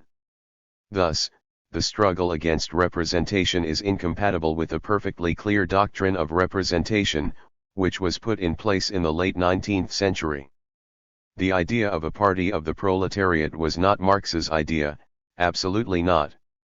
But from the late 19th century on, it became a dominant idea, an established idea, which, in my opinion, was related to the entry of the process of universality into the state, since the social democratic parties were parties that began by engaging in elections, having a faction in the National Assembly, and so on. All this was therefore linked to the emergence of modern parliamentarianism and to a general doctrine of representation. But I think the key moment was the defeat of the Paris Commune, which led to a negative assessment of all forms of revolutionary spontaneity.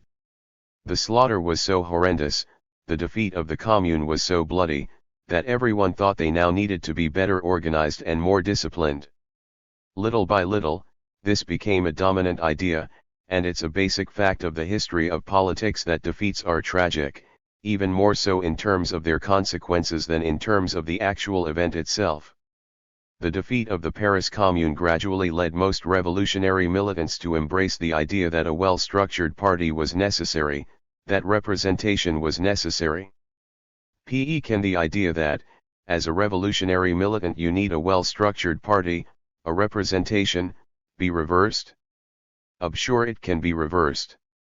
It's only now that we really know the overall assessment of what was learned from the defeat of the Paris Commune. That defeat was at the root of the principles developed by Lenin, including the idea that it was because of a strong, established, disciplined party that the revolution had been won. It's important to understand that, at a global level, the 1917 revolution was experienced as revenge for the Paris Commune. The Paris Commune was crushed in blood, and in 1917 the revolution was victorious. That's why it had such an amazing reverberation, which was felt even by you and me, you've got to admit. Why was that so? Everyone knew about Stalin, everyone knew about representation, but everyone was still affected by the echo of that absolutely unprecedented historical event, the victory of the revolution. Nothing like it had happened since 1789. It was the second victorious revolution, and, like the first, it had an enormous, worldwide impact. But underlying it was the defeat of the Paris Commune. Yet the Commune had many positive aspects that were completely overshadowed by its defeat. It was much less terroristic, much less geared toward the idea of representation, and much more democratic in the basic sense of the word. It united factions that differed from one another but still worked together. Unfortunately, these ideas were crushed by the defeat. And this resulted in something that I place great emphasis on, something that could be called a military communism, because it was the military model that prevailed all throughout the 20th century. It was the military model, or barracks socialism, to use a phrase my friends and I employ. The justification of this model, at the beginning, was the idea of being the winners in the insurrection, the victorious insurrection. This required an iron discipline, sacrifice, and so on, which isn't totally wrong, but later, it ended up being the model for society as a whole. Ultimately, Stalin stood for the attempt to build a military socialism on a nationwide scale, using violence, prison, torture, and the idea that if anyone was a problem, you killed them. It was that simple. It was a habit acquired in the Civil War, too. If anyone was against you, you killed them. And this military socialism had representative roots, so to speak, soon after 1871. It impacted the whole latter part of the 19th century, and, truth be told, Lenin and Stalin were a bit like the Russian version of this Western invention. Don't forget that, for Lenin, before he came into conflict with Trotsky, the Great Party, the model, was the German Social Democratic Party. It's new for me to see that as the beginning. In any case, the problems emerged very early on. Look at texts like Critique of the Gotha Program. Marx and Engels aligned themselves with German social democracy but at the same time felt that it wasn't right either. What lessons can be learned from this? I think that, for a long period of time, political experiments must accept to be decentralized, undisciplined, and nonviolent, in a sense, or in any case as little violent as possible. But it's important to understand that the mindset at the time of the Third International was just the opposite. It was as violent as could be, even among the young people. It wasn't just the Soviet Union. Even I once thought, at one point, that maybe violence was creativity. After all, that violence was the midwife of history, as Engels put it.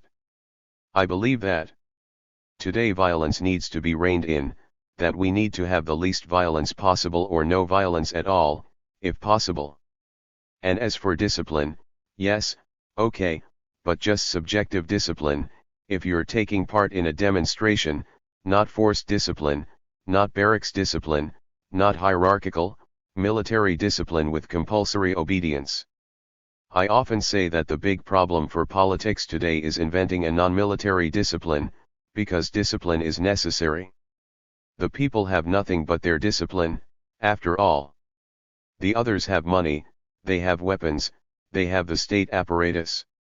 If you go on strike, to take a very simple example, if you go on strike in a factory, it works because there's discipline, because everyone agrees to go along with it. As is well known, if that's no longer the case, then the strike won't work. So discipline is necessary. But do you have to beat up people who refuse to strike? Do you have to beat the crap out of them? That was the mindset of the Third International. Let's beat the crap out of the guy who refuses to go on strike, that'll teach him. But that can be found today as well. Sure. But I think it's a bad thing. I think that if the idea of going on strike is right, we should be able to talk it over with people. We should be able to talk it over with them one at a time, go over to their house and explain to them why it would be better to strike. Everything that was connected with obligation, constraint, and violence needs to be replaced patiently, point by point, with something else, which is ultimately the Socratic dialogue, after all. If it's right and if it's true, we should be able to convince the other person. We've got to start from this major philosophical idea. But what if the other side responds with riot police? That's the reality, if you think about South America and the violence perpetrated against the farmers. A rule can be made that a certain type of defensive violence is unavoidable. But it has to be defensive, meaning that you've got to be able to prove that you're defending something you've built, decided on, accomplished. Of course, I also think it's right for strikers to organize a picket line. The problem isn't that there's a picket line. It's how the picket line behaves. That's an important distinction. And the idea of representation also needs to be kept in check at every level, including at the level of the leader. That's the heart of the matter. It's the key point. We're all well aware that leaders are needed, too, that in a complicated action there are people who organize to make decisions.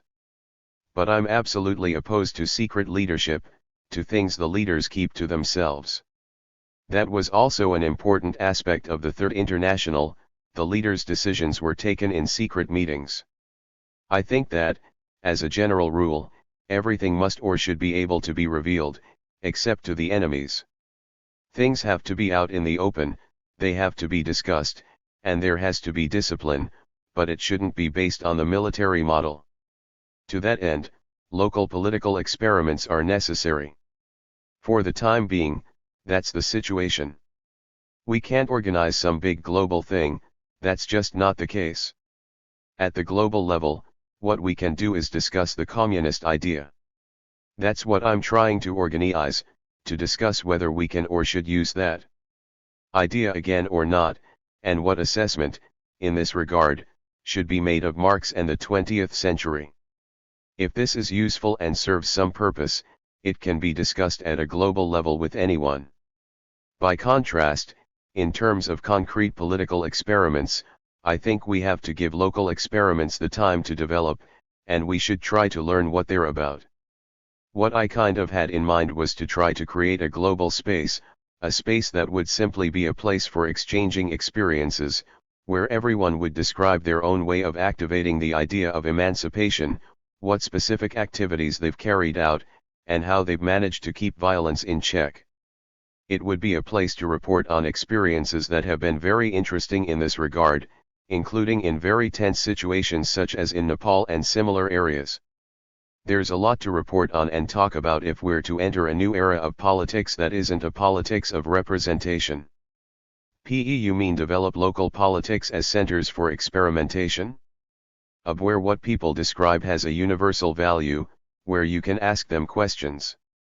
That's currently happening in Germany, in Stuttgart, for example, with regard to the new train station, and there are several other small groups involved in this sort of politics. Yes, we have some things in France, too, and there are really interesting things in the Asian countries. I'm optimistic, I think these things will continue and that we'll learn some new things. The lessons we're discussing here are already somewhat familiar. Everyone knows we can't repeat what was done in the Soviet Union. But to come back to philosophy, we've got to oppose the notion of immanent exception to the notion of representation and show that they are really not at all the same sort of thing, even though, historically, the immanent exception has often been embedded in a representation. The classic example of this are the vicissitudes of the concept of proletariat, because proletariat, in Marx's view, was an immanent exception. Although the proletariat worked in society, it wasn't acknowledged by society. It was overlooked or invisible in society, it had no responsibility. It was a subject that was claimed not to be a subject and was reduced solely to its labor power. The proletariat was typically something that could not be represented. The idea of the party of the proletariat is a complete paradox, and the history of that paradox is a very long and terrible one. It is still going on. So that's what I have to say about this topic. So we're back to politics again? Yes, but I actually started with poetry. Let's go back to poetry, to love, to the family. Is the immanent exception found in other fields? Can one be a subject in love, in creativity, in mathematics? I think it can easily be shown how a new mathematical vision emerges by way of an immanent exception to the existing state of mathematics. There's a brilliant mathematician, and a formidable thinker, too, the French mathematician Galois, who was the inventor of the theory of groups. He basically said that every great innovation in mathematics occurs on the basis of what remained unknown in the predecessors. The earlier mathematicians had thought as it were, something new, but weren't aware that they'd thought it. The new idea remained invisible in their work because they weren't able to draw any conclusions from it. They thought it without being truly aware they were doing so. All this provides us with a good description of the immanent exception. Mathematical discourse is totally explicit, and if there is something that remains unknown in it, it will be revealed in symptoms, incomplete proofs, or efforts that go nowhere. This explains why Galois's discovery of the concept of groups was linked to the state of mathematics in his time, particularity, and was at the same time at variance with, invisible in, or ultimately in exception to, what the mathematics of his times was propounding. Thus, exception is a very legitimate category. So is representation, moreover, since, after a while, the new discovery becomes established, it becomes an educational subject, textbooks are written, and it consequently loses its creative capacity and becomes just a knowledge transmission tool. The same thing happens in academic philosophy. Exactly, and these are also processes that I've tried to describe. I've shown how, in the sciences, there are people who cling to the status quo in science and don't see that it's changing. In the arts, it's academicism. In politics, representation is the state. In love, it's actually the defeat of love by family constraints. It's very clear that the thread hanging over the exception, the thread of the exception's return to the established order, can be described very precisely, at least in the four areas I call the four great truth procedures: the sciences, political innovations, the arts, and love.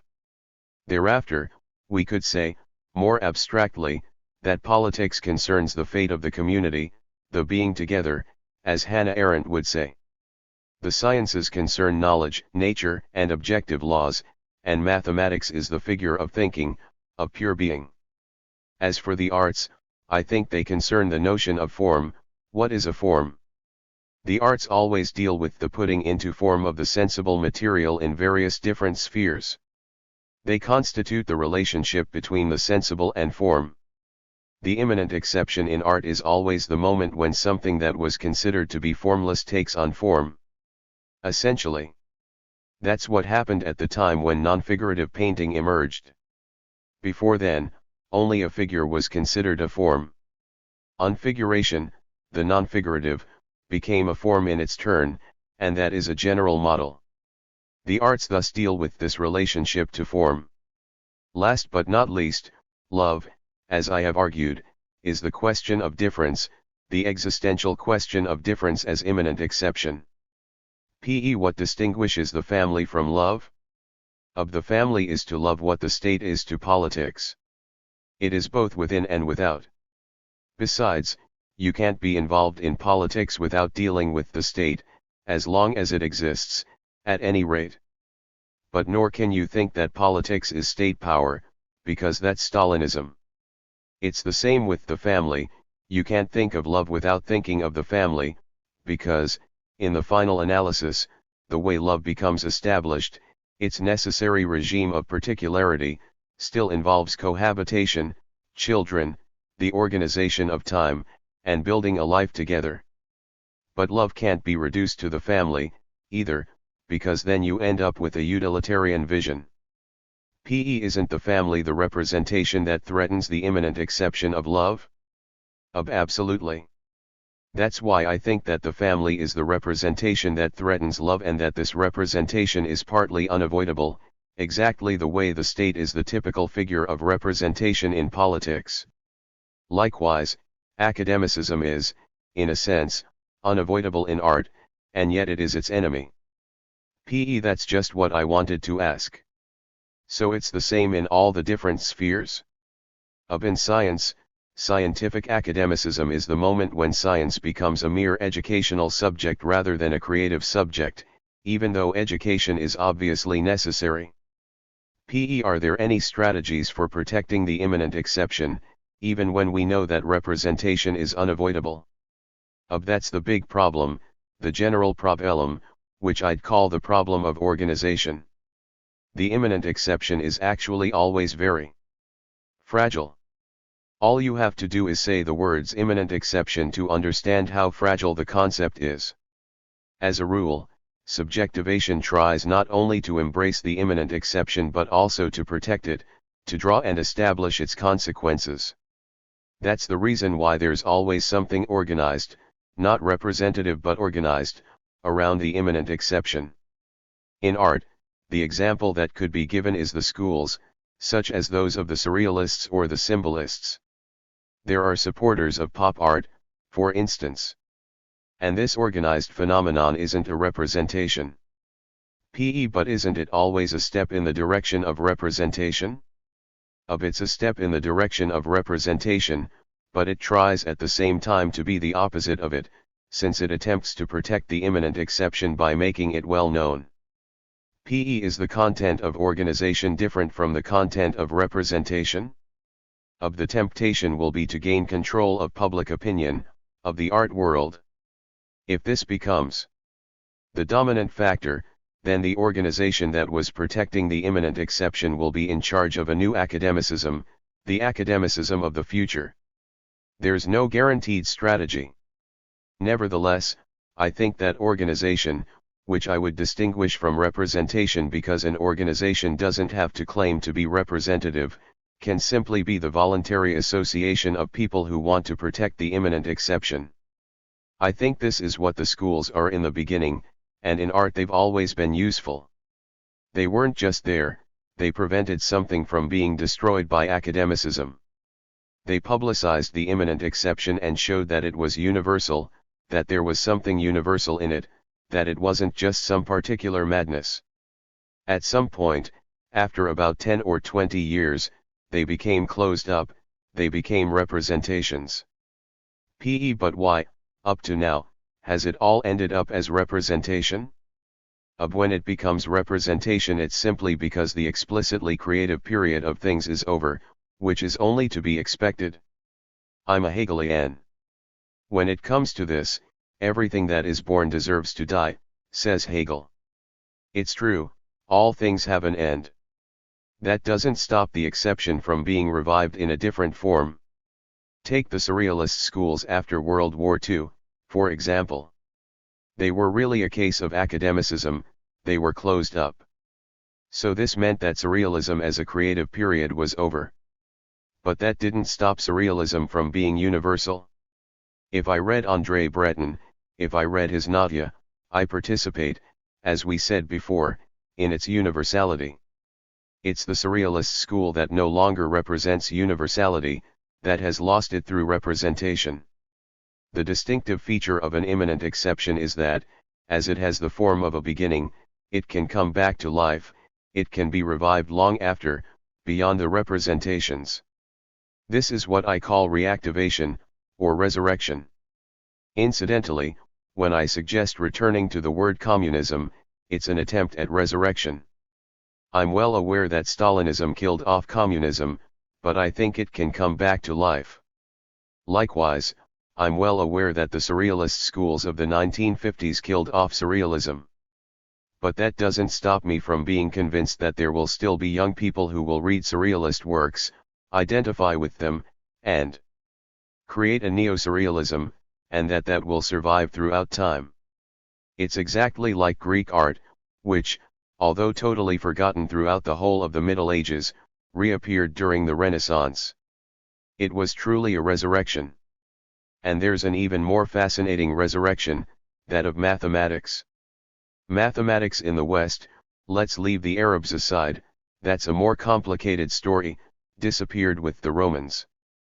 Centuries went by during which nobody any longer understood texts like those of Archimedes. Nobody had any idea what they were all about. They were copied so as to be put in libraries. Without being understood. Without being understood. And it took the emergence of the new generation of mathematicians in the 16th century for Archimedes' text to be rediscovered with enthusiasm. That's a resurrection. Actually, I take from Christianity the idea that if something's true, it should be able to be born again. That's why I wrote about St. Paul, after all. Let's turn to something more banal. When it comes to the economy of the Eastern European countries, to common property, to state-owned property, do you have any ideas about ways to organize production? If we want to find solutions for the excesses of capitalism, how can property be organized? The problem is twofold. Everyone can clearly see that, from a purely theoretical point of view, there are actually three different types of property, not two. There's private property, community, cooperative, or common property, and state property. The reason the second type has remained weak and overpowered is that the cooperatives are part of the capitalist system, they're controlled by capitalism in general. On the other hand, there were experiments in collective self-management, especially in Yugoslavia under socialism. This question needs to be given serious consideration. I think it's an even more open question in that, for there to be collective ownership, capitalist norms have to be abandoned. That's the hardest problem. I'll send you a text I wrote that's entitled Communism and Terror. I think the big problem, which is also the problem that concerns me, is that it was a very bad thing for the socialist countries to engage in a competition with the capitalist world, because the idea that they had to catch up with capitalism at all costs, including for military reasons, became an obsession. Even in China there was the idea that they would catch up with England in 5 years. Instead of establishing new models. Exactly. Instead of focusing on establishing real collective ownership in their own countries. So, obviously, just as after the Paris Commune they thought the disciplined military model was imperative for winning, they thought authoritarian and coercive state property was imperative for catching up with the capitalists, because bureaucratized state industry was essentially the military model in industry. It wasn't really an economic model, it was a military model, and it was worthless. That's how it was with the Eastern European countries' economy after World War II, a military, but not socialist, economy. A military but not socialist. That shows how much the party was about representation, not communism. I think the term barracks socialism is really right, it was basically general militarization, with all that implies. In peacetime, armies like those were an inert world. They were at once brutal and inert. That was my impression of the socialist countries, there was terrible violence and that violence was the other side of tremendous inefficiency. And they were unproductive. There was an absurd amount of waste in the East European countries. Of unbelievable waste and false production statistics, because the military model is worthless in the economy. The military model was one under which people were forced to work. Under capitalism, there's an economic motivation, people have to work for wages. What is effective collective work that's neither solely wage earning nor solely coercion? The answer lies in people's experiences. We have to get people interested. Right. Motivation has to replace coercion. People need to be happy about doing something well. We have experiences like that, even in our society, or we wouldn't be here talking about philosophy or social and political perspectives. Exactly. We've got loads of examples, and we need to give serious thought to them. We need to put them together and see what can be made of them. We also have to take our model from somewhere other than politics, from mathematics, for example. I have many friends who are mathematicians. They're people who can spend entire nights talking about a problem, even if it's not something they're particularly interested in, and do so passionately. When they're done, they'll phone some other mathematician in China to tell them they've discovered an extraordinary model. So we do have models in society. I'd say that this applies to philosophers who are not involved in academicism. There are philosophers who aren't academic and mathematicians who are passionate about mathematics. As for painters, I'm intrigued by the fact that great painters are people who paint all day long. Take Picasso, for example, or Matisse. Could we say that when someone manages to work that way they are lucky enough to experience the imminent exception? In a way, that's the kind of experience that needs to be made generally available. It's perfectly possible to fire up workers' enthusiasm. I've known workers who were excited because they'd found a much better way of doing things. Workers should also be admired. Someone who knows how to repair a machine is someone very smart. And he's moreover very much in demand. There's one way of repairing a machine that's better than another way. But this needs to be acknowledged by society as a whole. Under socialism, there was a caricature of that sort of thing, because if you want to experience the imminent exception at close hand, there's no doubt that you also need, and this is a dialectical point, for quality to take precedence over quantity. That's why the whole superproductive coal miner Stakhanov business was a sham. It was a sham because it was all about quantity. But quantity isn't the problem. On the contrary, the problem is how to extract more coal with less effort, less fatigue. Up till then, it was the worker who wore himself out the most, who worked nights, who mattered. Ensuring that quality prevails over quantity is really worthwhile for industrial labor. Would that be the germ of this new way of living? That's why it was also utterly wrong to engage in competition with capitalism, because it became a competition over quantity. People had to produce more, but capitalism got them to produce more with completely different methods, controlling the work rate, controlling each worker's productivity, and the fact that if a worker didn't finish his/her task he'd be fired. That's what was done to meet profit quotas. One can scarcely conceive of socialism as having the same quotas as capitalism. Yet, I think that in the socialist countries they did in fact have the same quotas as the capitalist countries, and, what's more, they were unable to meet them. I'd like to go back to a very basic question. I wanted to ask you if you could consider substituting some other word or notion for the notion of communism, to avoid that association of ideas. I've given a lot of thought to that, as you can imagine. Ultimately, I think it's better to revive the word than to abandon it.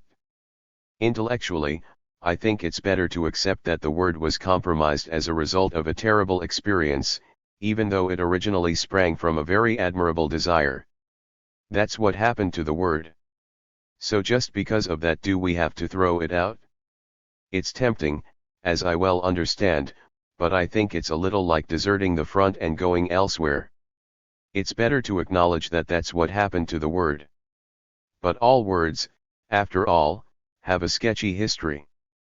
Frankly, when Bush declared he was going to go to war in Iraq to establish democracy, democracy wasn't such a great word either. Democracy is a very worn-out word, too. In the end, what political word isn't worn out? And even what ideological word isn't worn out?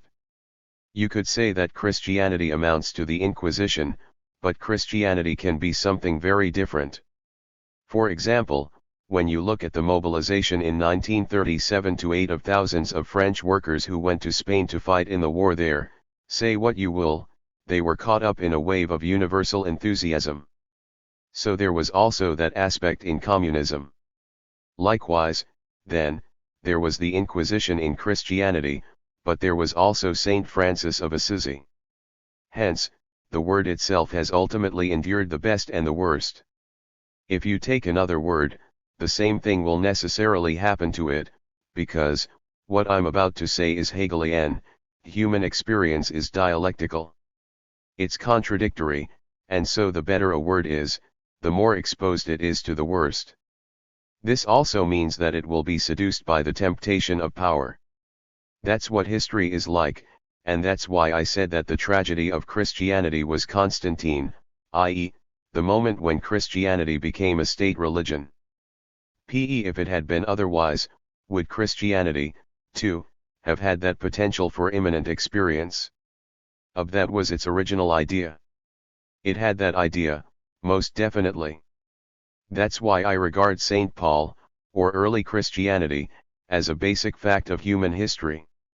It's even of interest to us, because the fact that communism became a state communism had consequences similar to those of an experience that was already familiar, namely that Christianity had become a state religion.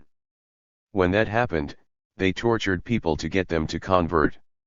In fact, in the Inquisition there's the exact same stuff about self-criticism, the fact that you have to confess, that you have to accuse yourself of every sin.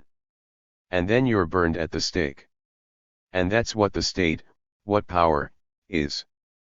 You can see that with Islam, too. Of course.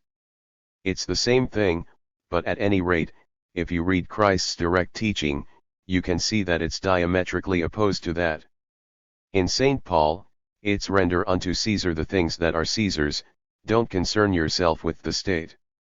Marx never imagined a Marxist state. It would have made no sense to him, he would have been very astonished.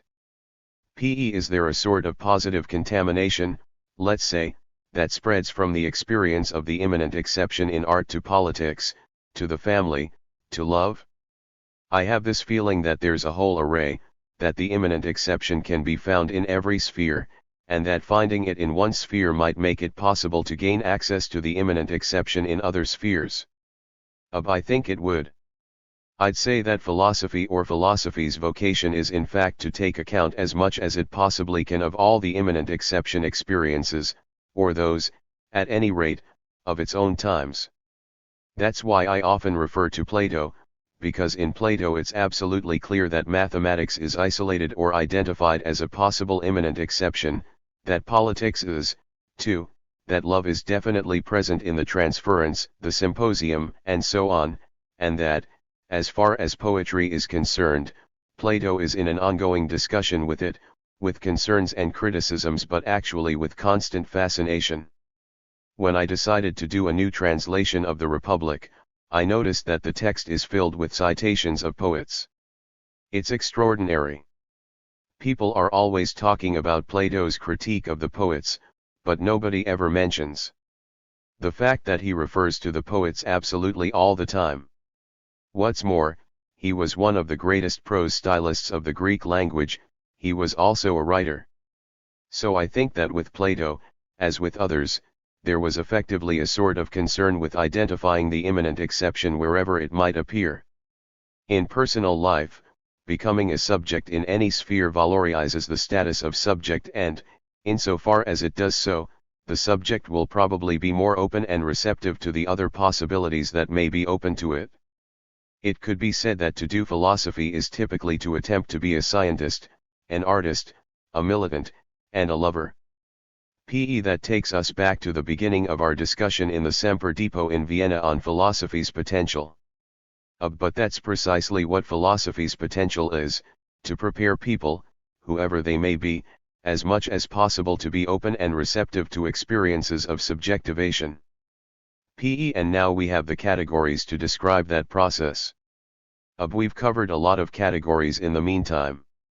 I'd like to say in passing that, for young people, I think, in this regard, that the simplest and most comprehensive book I've probably written is the first Manifesto for Philosophy, the one from 1989, because all the topics we're talking about here can be found in that rather clear little book, which was translated into German, albeit a long time ago. There's a question that occurred to me during the era of state socialism. Many or almost all the intellectuals in the East European countries had supported and celebrated actually existing socialism. I remember when I left East Germany and arrived in West Germany how shocked I was by the fact that the German left, or almost all the German left, had endorsed state socialism. Of what years are we talking about? 1973. Even Habermas did. How do you explain that? Habermas changed his mind later. Yes, but he supported that state socialism, which clearly wasn't socialism, for a very long time. I've seen that sort of thing on a considerable scale. Just look at how many intellectuals were close to the Communist Party in France. I've never been. I think the explanation is fairly simple. The problem of the intellectuals in the West is their opposition to the Western regimes. Their specific problem is, what can be done about competitive capitalism? Basically, the key point is the idea that, elsewhere, there is a positive universality, especially if, historically, it goes back to the victory of the revolution. This fosters a binary vision of bad capitalism and, elsewhere, an effort that may not be extraordinary but is still preferable. I think that keeping your spirits up in an internal struggle by referring to an outside source is a very simple motivation. It's always been a very powerful resource. But the idea of universality disappears. No, it's above all the idea that universality is represented. That's part of the idea of representation, it's the idea of the fatherland of socialism. It's pretty hard to hold on to a conviction without any representation at all, even though you have to try to do so. It's hard because people are always objecting that what you believe in doesn't exist. The objection is always, it can't exist, and if doesn't exist, it's because it can't exist. This is something you can already find in Plato. At the end of Book 9 of the Republic, after Socrates has developed his notion of utopia, the young people say, that's all very well and good, but it doesn't exist and it will never exist. And Socrates replies that it doesn't exist, but even though it doesn't exist here, it may exist somewhere else. Even he imagines that it must exist somewhere else, possibly. And I think masses of people, the intellectuals, were convinced that Stalin was terrific. It's clear to me that they preferred to think so. I think that was a decision they made. They preferred to think so, and, what's more, they could always reply that what was being said about him was capitalist propaganda. It took a very long time. The critique of actually existing socialism only began in the 1970s. It was actually very late in coming and began only a short time before actually existing socialism went bust. I've always had an easier time understanding that position, in France, of defending actually existing socialism, because you were pretty far from the East European countries. Right, the Germans were closer, but there were very particular consequences of the division of Germany, of the World War. It was anti-fascism. The German consciousness is a complicated one. The anti-fascist argument played a significant role, even if it wasn't justified, even if there were a lot of fascists in the Communist Party. Reformed fascists, right. There were loads of them, but they were able to make people practically everywhere believe that fascism existed in the West but no longer did so in the East, whereas many of them had joined the party. I wasn't aware of that either and only learned about it later on. I know that, but that's the political power of fictions. And fictions play an important part in politics precisely because fiction is also a form of representation. There's an issue we haven't touched on at all, the media and its role in politics. Of course, there's the media. The media is propaganda, modern propaganda. I think the fact that people attribute enormous power to the media is greatly exaggerated. Take a French village in the 17th century. In the middle of the village there was a church where everyone congregated on Sundays, and what do you think the priest said? The old propaganda machine has been completely underestimated, it was huge. Traveling around France, I'm always amazed to see that in any little mountain village there's a gigantic church that everyone had to attend. It was like the socialist state. So the power of today's media is presumably no greater than that of the old media. It's no greater than that was. In fact, it's even more watered down, because the media is more contradictory now, whereas back then it was a propaganda machine, and, at the end, people said, "Long live our Lord, long live the King." This is something I often point out because people are always saying that, in the final analysis, action is virtually impossible since the media is controlled by the capitalists. It's true that there's propaganda, a permanent propaganda machine, but that's always been the case. It was even a lot more the case, in my opinion, in monarchical societies. In fact, I always say that people in the West forget this when they say "long live democracy," without really knowing what they're talking about, exactly the way people used to shout "long live the king," in the 15th century, even very decent people. and every Sunday in church they prayed for our good king, for France, for this or for that. The old-fashioned propaganda machines were very potent.